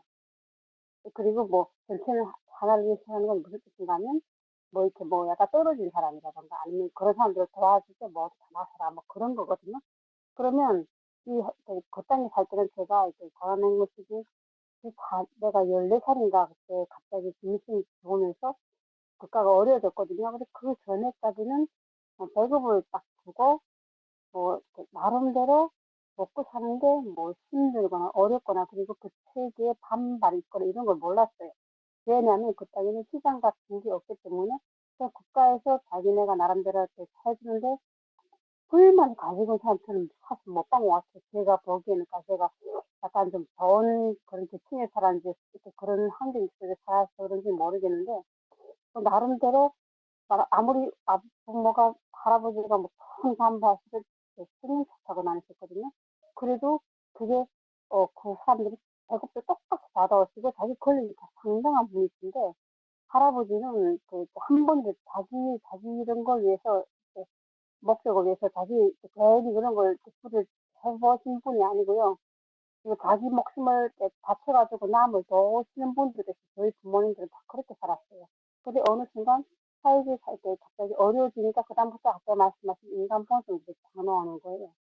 그러니까 제가 말씀드리고 싶은 거는 뭐 여기서는 이렇게 사회주의 사를 경험을 못 해봤는데 그 나름대로 거기서 이렇게 완만하게 돌아갈 때는 계속 그 힘을 드는 거예요. 그래서 그러면 우리가 다른 성 어떤 성인지도 모르고 다 똑같이 먹고 똑같이 먹고 사니까 거기에 불만이 있을 수가 없어요. 그만 자체는 몰랐고. 그리고 저희 아버님은, 사람이 돈을 알면 뭐 쓰레기가 된다고 돈을 만져보지도 않고요. 배 걸으시면서도 시장에 가보지 않으셨어요. 그런 좀 기형적인 인간들이 많이 생긴 제가 있어요. 그런 기억을 봤다라는. 근데 어느 순간 북한이 어려워지고 하니까 이 사람들이 이제 머리가 터지는 거죠. 죽고 막 살아나니까 이제 북한이 전환한 시기 들어갈 때 제일 많이 죽은 사람이 간부들도 많이 죽고요. 그러니까 권력을 가지는 사람도 많이 죽고요. 그다음에 그뭐 대학원도 선생님들, 그리고 과학자들이 많이 죽었어요. 그리고 노동자, 농민 같은 분들은 사회주의로 뭐 많이 배운 분 아니시죠? 분들이 아니니까 그 사람들은 그냥 기관적인 인간의 본성이 그걸로 나오더라고요. 그러면서 그 사람들은 뭐 진짜 막 버럭킬도 해먹고 뭐 진짜 막 공장에 가서 막 공장 뭐 물건도 뜯어먹고 살았거든요. 그하고 이게 좀 저기 그냥 나이들님, 저 대단히 죄송한데 저 너무 불분명하게 들리는데 괜찮으시면 이 조금만 마이크 가까이서 좀 말씀 주실 수 없을까요? 지금 전화 안 되는데 잠시만요. 그럼 제가 잠시만요. 제가 지금 어떠나요? 괜찮으시나요? 지금 너무 잘 들립니다. 네. 죄송해요. 제가 아까 그거 블루투스 끼고 두느라고 그냥 그러니까 이게 아까 말씀하신 여기서 토론하시는 모든 뭐 사회적 문제점이라든가 이런 걸 하는 게 그게 만약 성공적으로 이루어졌으면 뭐 사회주의 국가들이 뭐 별로 있는 사람들이 잘 몰랐을 거예요. 자기 있던 처한 환경이라든가 그냥 거기서 기계적으로 그냥 움직이면 다른 생각을 하지 않아요.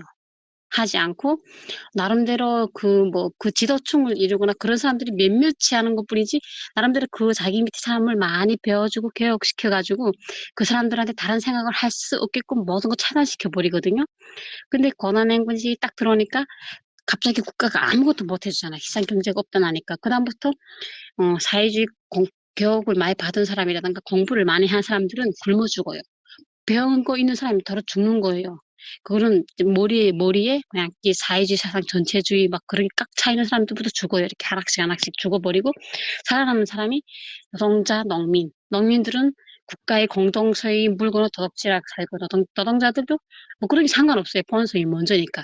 그래서 내가 이걸 들으면서 자유라는 게 어떤 느낌인지 제가 자유 하는데 자유라는 게 뭘까?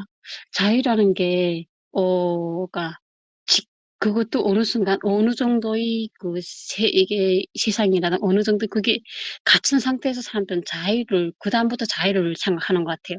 그게 어느 정도 그게 안 된 다음에는 사람은 그 자유라는 것도 생각도 못 하고 사는 것 같아요. 제가 생각해 보니까 자유도 투쟁을 하고 쟁취를 해서 얻어야지 자유를 가지고 있는 것 같아요. 그렇게 됐으면 사회주의 사회는 그냥 돌아갈 때는 사람들이 그거에 대한 그게 의식이 없어요. 그냥 꼭두각시 공장의 부품처럼 그냥 하란 대로 움직여가지고 돌아가는 그냥 그런 집단이라고 생각하시면 돼요. 제가 느끼고 여기에서 느낀 점이에요. 나혜별님은 자유라는 걸 갈망하셔서 오신 거예요? 아니면은 거기 상황이 너무 어려웠기 때문에 오신 거예요? 그러니까 어떻게 오는가 하면 북한 사람들이, 그러니까 저는 어떻게 보면 자유라는 걸 생각도 못하고 이렇게 생각도 못했지. 어떻게 보면 여기에서 자유주의 하는 거지. 거기에는 자유란 말이 없어요. 그러니까 자유주의 군자라는 게 제일 이렇게 좀 이렇게 저쪽 같은 존재예요. 북한에서는 자유주의 군자라는 거는 집단주의라든가 개인주의, 집단주의 제일 적이잖아요.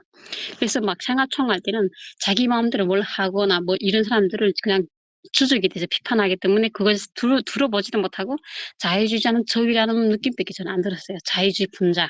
우리 그렇게 말하거든요. 이문 닫아. 아주 잠시만요. 부정적인 의미로 쓰는 거고 자유롭다, 뭐 자유롭게 뭐 한다 이게 아니고 나쁘게 하는 나쁜 짓 하는 게 자유로운 거죠. 그렇죠. 그러니까 간부들이라든가 조직하고 집단이 그런 게 다르지 않고 자기 하고 싶은 대로 한다 그런 느낌?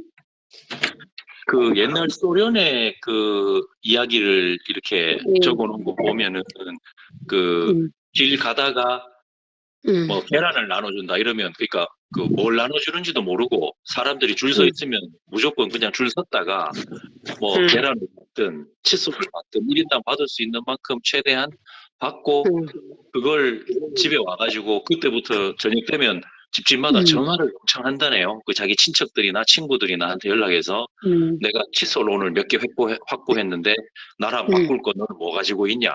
이래갖고 음. 서로 바꾸고 그 소련은 그런 식으로 했다 그러던데 북한은 그냥 순수하게 그럼 뭐 메달이나 뭐 매주나 뭐 옷이 나오고 뭐 음식이 나오고 뭐 이런 아, 식으로 나왔나요? 배급이?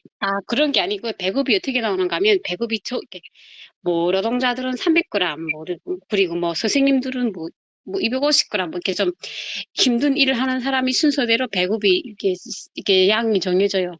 그리고 어, 집에서 넣는 사람은 얼마 안 돼요. 그러니까 600g이구나, 600g, 500g 이렇게 정해지거든요. 그리고 거기에서 딱 주면 한 달에 2번씩 쌀을 줘요. 그러면 그 식구들이 버릇먹을 식량을 타오는 거예요. 배급소라는 데 가서 표를 줘요, 표를. 그런 거 네, 가져가서 배급소에 타와요. 이렇게 쌀을 가지고 네, 갖고 오고. 그리고 저희는 바닷가니까 뭐 물고기도 많이 나고, 그리고 뭐 이렇게 이제 나름대로 그 그런 뭐 여러 가지 축산업도 있고, 뭐 그다음에 바닷가도 있고, 그리고 뭐 농장도 있거든요, 그 주변에. 네. 그러면 채소표를 사가지고 채소도 받아오고, 그러니까 철마다 그 나오는 이 채소도 다 받아오고, 그리고 거기도 진짜 막 한 달무직씩 한 그루마씩 막 받아오고, 막 과일도 엄청 많이 받아오고 그랬어요. 그러니까 저희 어릴 때는 한 10살까지는, 10살 아래까지는 정말 막 이렇게 막 여기처럼 다양한 종류는 없어도 먹고 사는 데는 별로 우겨이 없었어요. 그리고 큰 간부든 이게 뭐 작은 사람이든 뭐 식구가 많은 사람이 힘들었지, 뭐 사는 게 생활 수준이 그게 없었어요. 네가 잘 살고 어떤 권력을 가지든지 뭐 누가 더 잘 살고 누가 더 못 살고 이런 걸 못 느꼈거든요, 저희는. 우리 그래도 엄마가 아무리 선생님, 간부들한테는 뭐 술이 나와도 더 나오고 뭐 그런 게 나오는 게 술이 나오는 게 아니고 간부들이 어떻게 나오는가 하면 이렇게 명절 선물 같은 게 나오는데, 뭐 나는 사실은 그거 뭐 있어봤잖아요. 그러니까 비료공장, 뭐 충남 비료공장에서 무슨 직장장이다 일을 잘하는 사람들 있잖아요. 뭐 성과 기획에 맞춰서 되게 잘하는 사람들한테는 선물이 내려와요. 그러면 그때마다 누구나 뭐 다시게끔 표본을 만들어 주는 거예요. 그리고 간부라고 딱 주는 게 아니고. 저는 사실은 10살까지는 배고프기 전까지는 뭐 이렇게 나름대로 괜찮다고 생각한 것 같아요. 그 땅에 사는 게. 아무리 그 부자라도 아무리 간부라도 생활 수준이 똑같았어요. 어느 집이 잘 사는 집이 없었어요. 고난의 진짜 그때 행군 전까지 그랬던 모양이죠. 그러니까 고난의 것이 전까지 괜찮았어요. 진짜로. 황금의 70년대라고 이야기했다는 그 시기가 음. 70년대도 못 됐을 거예요. 그러니까 그러니까 저희 부모님들 세대 60년대, 70년대는 저 언니 저보다 10년 후에 언니도 들어보고 저희 엄마 시대도 들어보면 50년대 내놓고는 뭐 배 먹고 사는 게 하나도 이렇게 배고프거나 힘든 게 별로 없었대요. 어, 저 그렇게 들었어요. 그리고 막 항상 부모님들이 이렇게 우리가 너네가 갈수록 더 잘 좋아질 거라고 맨날 그랬거든요. 그리고 막 사탕, 과자, 그리고 옷 같은 거는 뭐 입으면 이건 안 입었는데, 하여튼 먹고 사는 거는 뭐 거기도 이렇게 축산업 잘하면 이렇게 다 나눠줘요, 표를. 그러면 어리도 타오고, 뭐 기름도 뭐 많이씩은 안 주지만 뭐 기름도 딱딱 주고, 뭐 여러 가지 축산물을 가져가서 이렇게 잘 나오는 데는 그냥 계속 배급 주니까 그거 받아서 타 먹었어요. 근데 그러면 저희는 집집마다 남는 게 있으면 서로 교환도 하나요, 그거? 어떻게, 교환도 그냥 서로 먹으라 주고, 뭐, 예, 교환도 하죠. 그러면, 만약 어느 집에서 어떤 물건을 많은데, 남잖아요. 그러면 그 필요한 사람한테 주는 거예요. 그리고 자기한테 다른 것도 뭐 받아올 수 있고. 그리고 식량 같은 것도, 그러니까 저희 엄마가 이렇게 식량 같은 건 우리 같은 사람들은 뭐, 약간 좀 뭐, 배급보다 좀 남을 때가 있잖아요. 그러면 서로 뭐, 돌아가면서 이 말하면 그 길 같은 거 해요. 그러면 한 어, 대씩 다 이렇게 모아가지고 또 힘든 사람 밀어주고 뭐 결혼식 하면 다 이렇게 어, 길처럼 돌아가가지고, 예, 결혼식도 쓰게 하고 그런 방식이 있었어요. 혹시 나름대로 괜찮은 것 생각하시기에 같아요. 이 응, 책에는 그렇게 응, 돌아가는 게 그 뭐 북유럽도 그렇고 사회주의로 가기 전에 그나마 자본주의가 작동을 했었기 때문에 그렇게 되는 거지 응. 사회주의가 좋아서 그렇게 되는 게 결코 아니다. 이렇게 돼 있는데 어떻게 그 근데 좀 그러니까 제가 생각하기는 왜 그렇게 북한에서 그런 게 이루어졌는가 하면, 저희가 생각한 게, 저는 뭐 잘 모르잖아요. 근데 그때는 김일성이가 통치했을 때는 김일성이가 뭐 나름대로 그땐 자기인 게 우리가 냉전 시대 때문에 사회주의 진영이랑 자본주의 진영이 서로 둥글둥글 싸웠잖아요. 그때 사회주의 나라끼리 결호가 잘했어요. 그러니까 소련이 그 기본 미국처럼 소련이 부여해가지고 예, 이렇게 서로 물자를 같이 다 잘했어요. 그 나름대로. 그래가지고 그때는 저 사회주의 연방 그런 사람들이 나름대로 잘 돌아가가지고 힘들지 않았어요. 근데 고난행군이 냉전 시대에 딱 체제가 딱 끝나고 힘들어지니까 고난행군이 딱 들어오고 소련이 망하고부터 북한도 확 망해버린 거예요. 그러니까 어떤 정치가 무너지면서 좀 그렇게 알고 있어요. 그러니까 저는 오고 싶어서 온 게 아니고요. 한국에 오고 싶어 온 건 아니고요. 처음에 북한에 있을 때는 한국이라는 건 생각도 못 했어요. 아, 내가 한국에 가겠다? 꿈도 꿔야 되잖아요. 근데 꿈도 못 꿔봤어요. 아, 한국 가면 나쁜 겁니다. 안역자다. 네, 그런 생각이. 근데 저는 나름대로 어릴 때는 나름대로 괜찮게 살았던 것 같아요.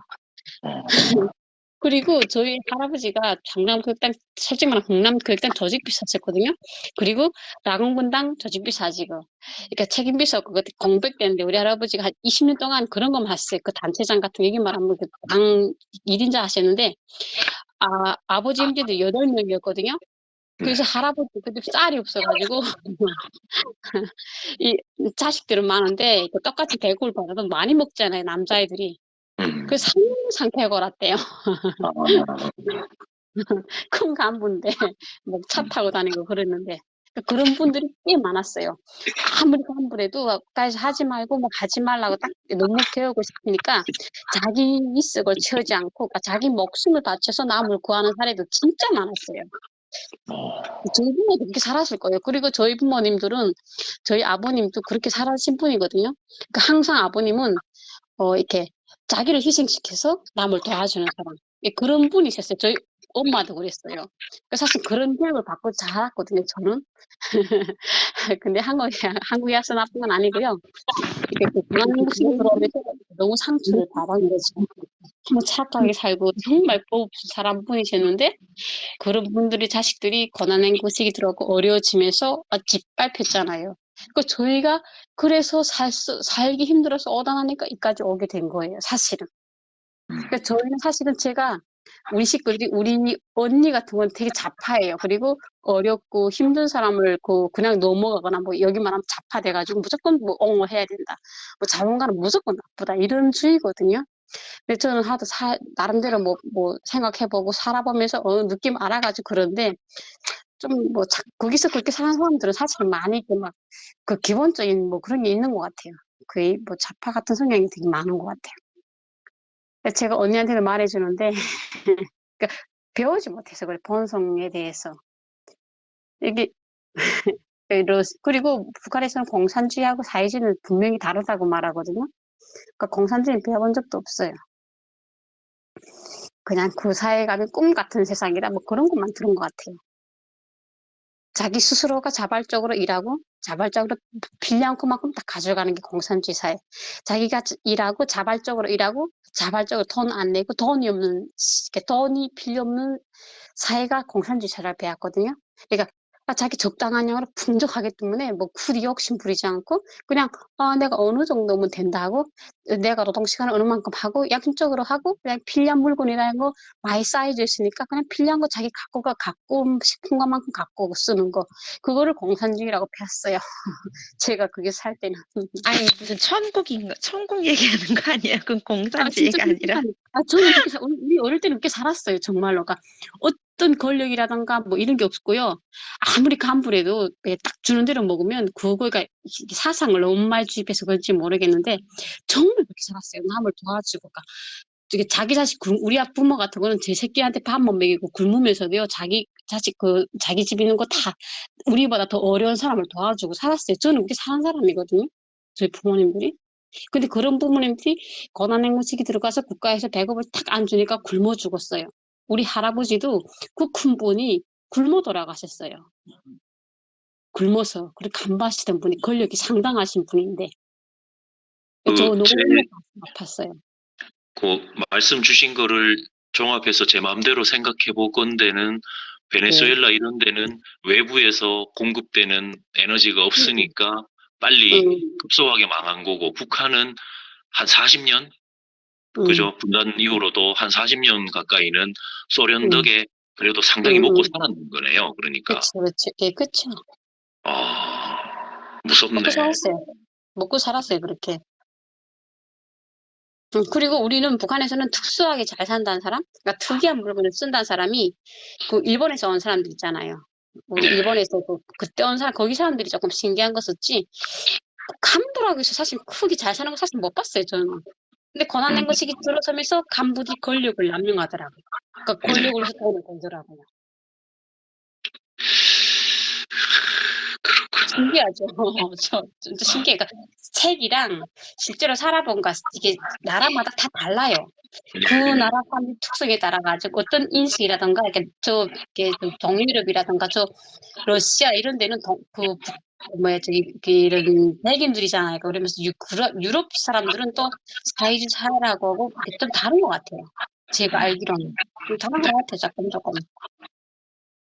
나라마다 조금씩 다르긴 다르겠죠. 이 사람들이 북한이라는 나라는 특수한 게 한국이 나라가 정이잖아요. 그러니까 정문화잖아요. 그러니까 북한도 똑같은 거예요. 정문화예요. 여기 사람들도 아무리 뭐 이런 사회에도 정말 더 어려운 사람을 막 도와주고 이런 문화가 많은 것처럼 북한 사람들도 그렇게 살았어요. 저는 너무 가슴이 아파요. 그러니까 진짜 고난행식 굶어 죽은 사람들이 자기가 죽어가면서도 남을 위해서 목숨 바치고 다 위해준 사람들이 다 죽었어요. 그러니까 그런 저희 사람부터 죽은 어떻게 사람들 다 보면 죽었어. 응, 예, 저기 모리님이 아까 나혜별님이 말씀하신 그 응, 공산주의 거기서 말하는 공산주의가 응, 내가 일하면 맘대로 뭐 먹을 만큼만 가져가고 하는 그런 약간 천상계 같은 그런 제가 생각할 땐 그런 건데 모리님 응, 말씀하시는 게 그게 자연적 공산주의래요. 그걸 응. 아나키즘이라고 얘기하네요. 그래서 아, 모리님이 말씀하시기를 사회주의자랑 아나키니스트하고 굉장히 사이가 나빴대요. 응, 모리님 왜 사이가 나쁜 거예요? 뭐의 기준점이 다르기 때문에? 내가 그 시절 역사책을 봤더니 기본적으로 초기 공산주의자들은 다 아나키스트였어요. 대부분이. 그런데 소련이 이제 설립이 되고 소련이 말하자면 사회주의 방식으로 걔네들이 그 성공을 하고 그러면서 사회주의의 방식으로 공산주의를 이제 도래하는 걸 한 거죠. 근데 아나키스트들은 기본적으로 서로 그냥 자기들끼리 서로 주고받고 하고 자연스러운 그런 것들을 추구하기 때문에 권위적인 어떤 그 지도자 뭐 이런 그 지도층이 존재하고 이런 것들을 되게 싫어했어요. 그런 것들은 그 우리를 억압하고 있는 그 지도 세력을 우리를 착취하고 있는 지도 세력을 뭐 자본가에서 그런 사회주의 정당이나 사회주의자들 그 정치가들이로 머리만 바뀔 뿐이다 그러면서 아나키스트들이 반대고 근데 실제로 현실적으로 사회주의 운동이 굉장히 좀 그 많이 득세를 하면서 수많은 공산주의자들 아나키스트들이 사회주의로 많이 넘어가요. 저기 무슨 그 노동운동하고 이제 노동계에 있는 그 사람들도 그렇고 그래서 아나키스트 자기들의 그게 뺏기니까 사회주의 사람들하고 한테 테러도 많이 가고 나중에는 민족주의자들하고 김구의 민족주의 세력하고 힘을 합쳐가지고 사회주의나 일본을 대항해서 테러들을 좀 많이 좀 하는 식으로 발전을 하게 돼요. 그럼 그 아나키스트들이 일종의 지금 얘기하면 생활 공동체 같은 막 그런 건가요? 그런 거 네, 비슷한 맞아요. 것 같네요. 아나키스트들이 생티칼리즘 운동하고 연결이 돼요. 우리 음. 스스로, 그러니까는 국가 권력이 아니라 우리 스스로 공동체 활동을 한다. 그래서 그 이태리에서 많이 흔히 유행했던 그, 저희 진지론 같은 거, 한 사람들, 그 사람들도 아나키즘적인 공산주의 운동의 흐름이라고 보시면 되고, 이제, 아무튼 아나키즘이 생각보다 굉장히 초기 공산주의 운동이에요.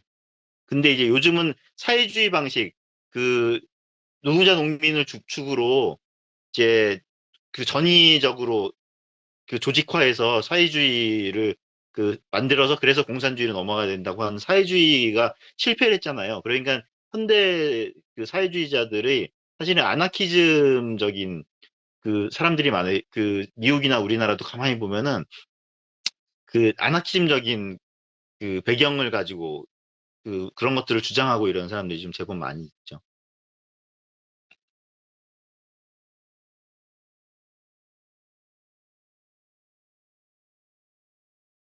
자유님이 무슨 말씀하신 거예요, 자유님?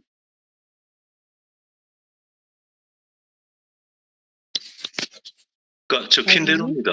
아나키즘이야말로 오히려 자유주의자들, 우리 임경국 하고 있는 로스발드도 그렇고, 여러 사람들이 자유로운 좀 영혼을 갖고 있고, 자유롭고 싶고, 이렇게 다른 사람한테서 뭔가 명령을 받거나 어떤 영향을 받고 이런 거 싫어하는 사람들이 아나키즘이 제일 그러니까 아나키스트이고 싶다.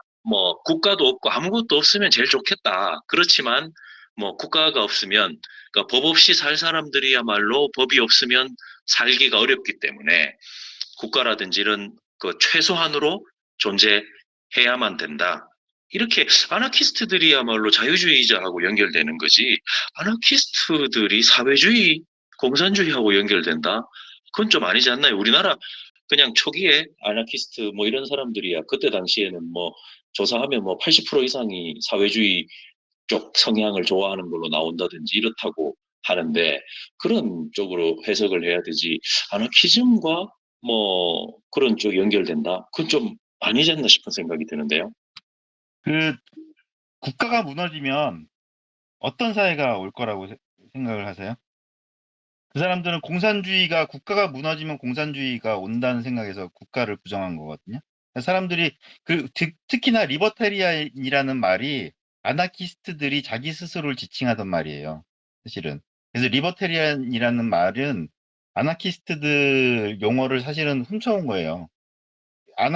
그래서 제가 그 그게 아나키즘은 사실은 알고 보면 또 다른 형태의 설계주의라고 제가 얘기를 하는 게 사실은 그런 좀 측면이 있어요. 그래서 그거는 많은 분들이 조금 좀 그, 그 역사를 사실은 관심 있게 보지 않아서 그 부분은 한번 날 잡아서 좀 더 설명할 필요가 있을 것 같은데 아무튼 공산주의 세계에 대한 확신이 있기 때문에 세계를 권력자를 무너뜨리려고 하는 거거든요. 네.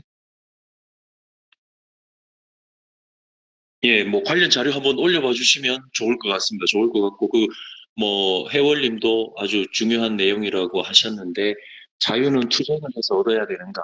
이런 부분에서 참 인간이 얻은 아주 좋은 어떤 그런 내용들은 자유라든가 아니면 경제적인 어떤 지능 이런 거라든가 그런 부분들은 정말 참 이건희도 이병철도 자기 자식한테 그냥 못 물려주는 건데 부자가 3대 가기 어렵다 이런 것처럼 자유라는 것도 정말 어렵다. 그렇다고 해서 어릴 때 어디 북한 이런 데 보내가지고 경험하게 하고 자유의 소중함을 깨닫게 하고 또 건져내고 이렇게 할 수는 참 없는 건데 이 교육이라는 게 참 어렵고 중요하다는 생각이 듭니다. 아니, 집에서 엄마 아빠가 엄청 억압해도 자유의 소중함을 느낄 수 있어요.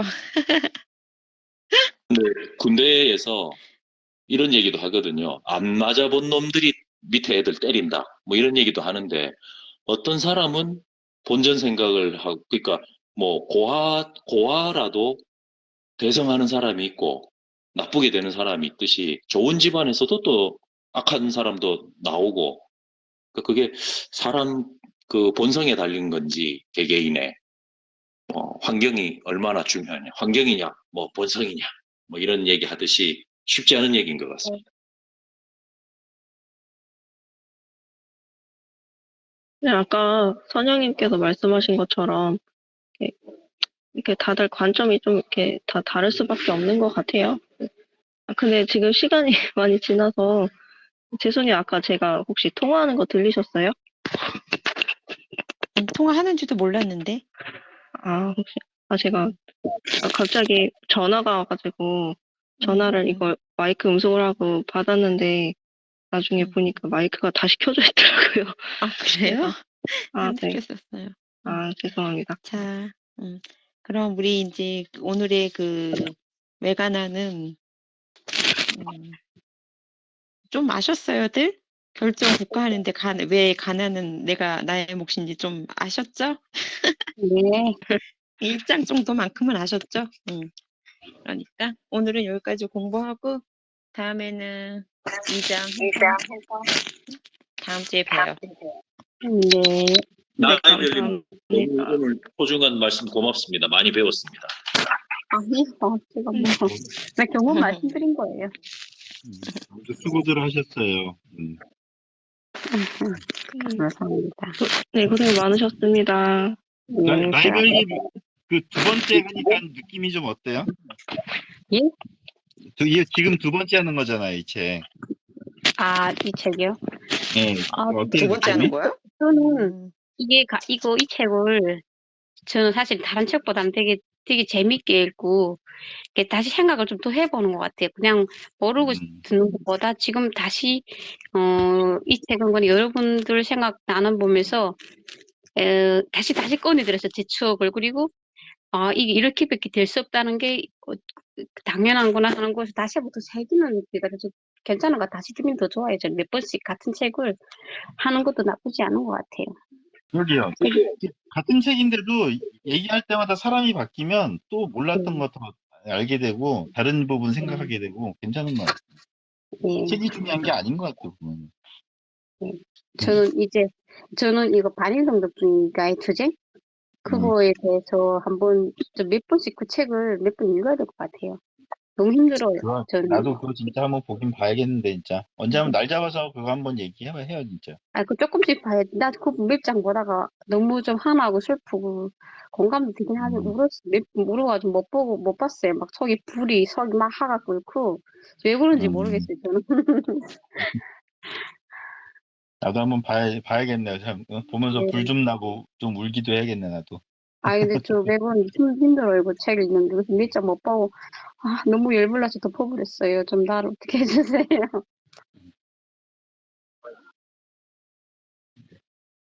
네. 근데 저는 사실은 그 책을 읽으면 느낀 점이, 이렇게, 저는 또 여기서 사람들이 경험도 그렇고, 저도 제 나름대로 거기서 그냥 무작정 이렇게 했다, 이런 경험을 하도 많이 들어서 그런지는 모르겠는데, 받아들이기 너무 어려워요. 그러니까 막 정군위안부 같은 것도 북한에는 정군위안부들 대해서 여러 가지 사람들이 막 나와서 그거 영화도 나오고 그다음에 막 강연하고 그거 하는 거 너무 끔찍하거든요. 진짜 막 사람 죽이고 막 여자들이 막 죽고 막 이런 게 딱 막 그런 사진 막 찍은 거 보여주거든요. 저희한테.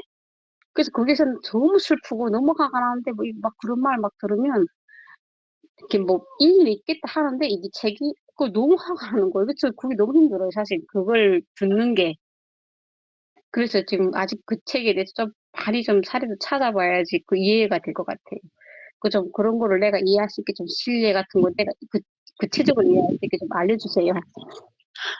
그게 선동 세뇌의 무서운 점인데 제가 아는 친한 대구 분도 그 젊은 시절에 그분이 이제 소위 얘기하는 386 세대인데 좌파는 아니고 우파인 분인데 그분이 젊을 때 그 5.18 광주에서 벌어졌던 일이다라고 해서 선배 친구들이 영화 같은 비디오 이제 테이프 틀어주는 거를 직접 봤는데 직접 본 얘기를 해주는데 군인이 총칼로 임산부 배 갈라서 태아를 꺼내고 이런 장면이 있었대요, 실제로.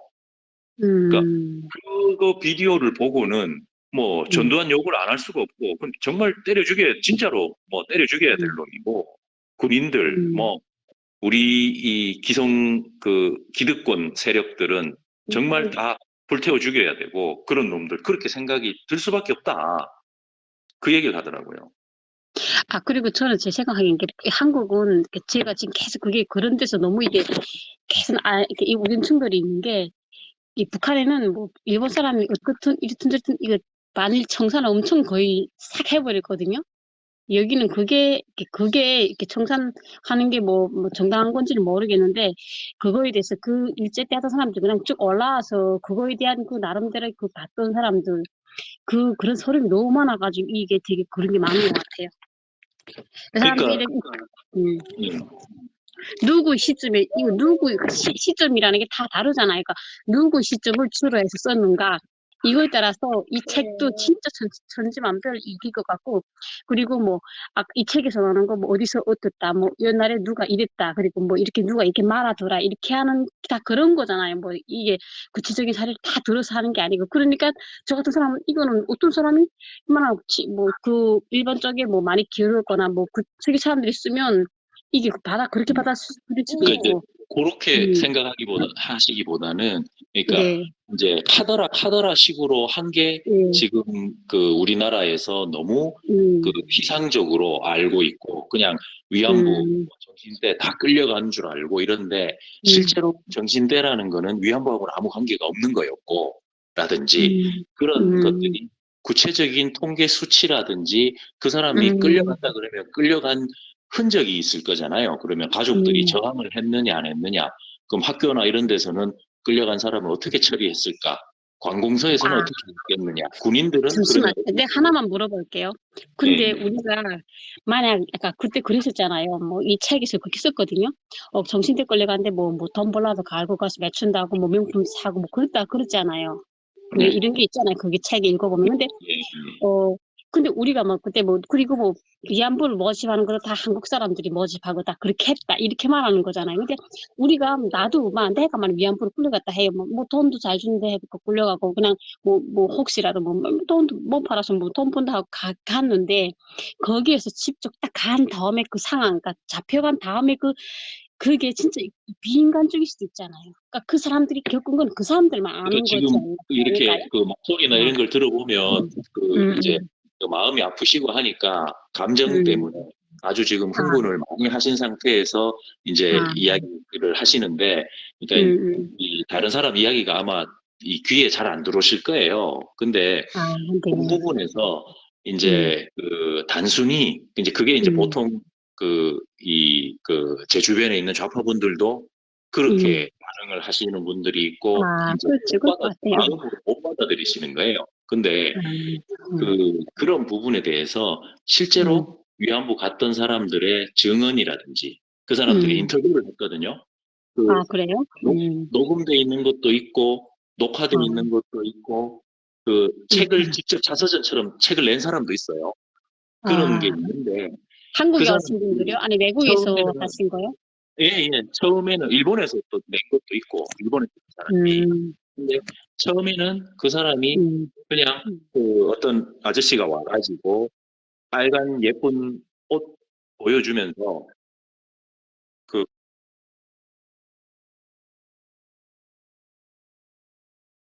이거 어디서 나는 소리죠? 예.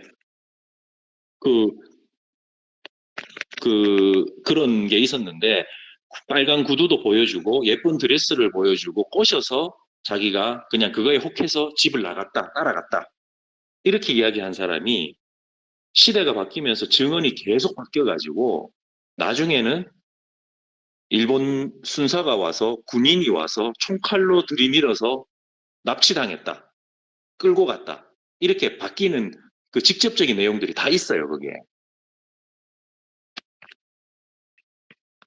그 나이별님이 듣고 계시는가요? 그래서 그런 내용들이 그 통계 자료라든지 그런 걸로 인해서 뒷받침되도록 해서 그렇다고 이 분들이 뭐 일본이 무조건 옳고 일본 식민지 지배는 참 잘한 일이었고 우리나라는 축복이었다, 이런 주장을 하는 거는 전혀 아니고, 제발 거짓 선동을 하지 말자. 그러니까 위안부 관련해서도 그간에 우리나라에서는 별로 이야기가 없고 문제시가 그렇게 안 됐는데, 90 몇 년부터 그게 정치적으로 악용이 돼서 자꾸 문제가 되고, 그걸 이용해 가지고 돈을 버는 사람이 있고 선동을 해서 반일 반미 하는데 써먹고, 이런 사람들이 나오고, 그리고 학계에서조차 이 이영우 교수님이 혀를 차는 게, 학계에서조차 거짓을 자꾸 알면서도 아니면 뻔히 사료가 있는데도 불구하고 알면서 계속 그런 거를 확대 재생산하고 거짓을 이야기하고 그 다른 이야기를 하거나 사실에 맞는 이야기를 한 사람을 자기들 주류하고 다르다고 해서 매장을 시킨다거나 공격을 한다거나 교수에서 쫓아낸다거나 그런 일들이 아직까지도 벌어지고 있기 때문에 문제가 너무 크다. 우리 사회의 거짓 이런 부분들을 몰아내고 있었던 걸 정확하게 봐야 그 토대를 가지고 앞으로 나아갈 수 있지 않느냐 이제 이런 얘기를 하는 부분입니다. 네, 죄송한데요. 네, 끊어서 죄송한데 지금 시간이 다 돼가지고 아무래도 네, 예, 오늘 여기까지 하셔도 좋을 것 같습니다. 예, 해도 괜찮을까요? 네, 네, 네, 네, 여러분들 너무 마무리해요. 참여해주셔서 너무 감사해요. 네. 네, 네네. 네. 다음 주는 발제가 아니라 그냥 자유롭게 오늘처럼 그냥 하겠습니다. 네네. 네, 다음 네. 주에 봬요. 네, 안녕히 계세요. 네, 쉬세요. 수고하십시오. 네. 안녕.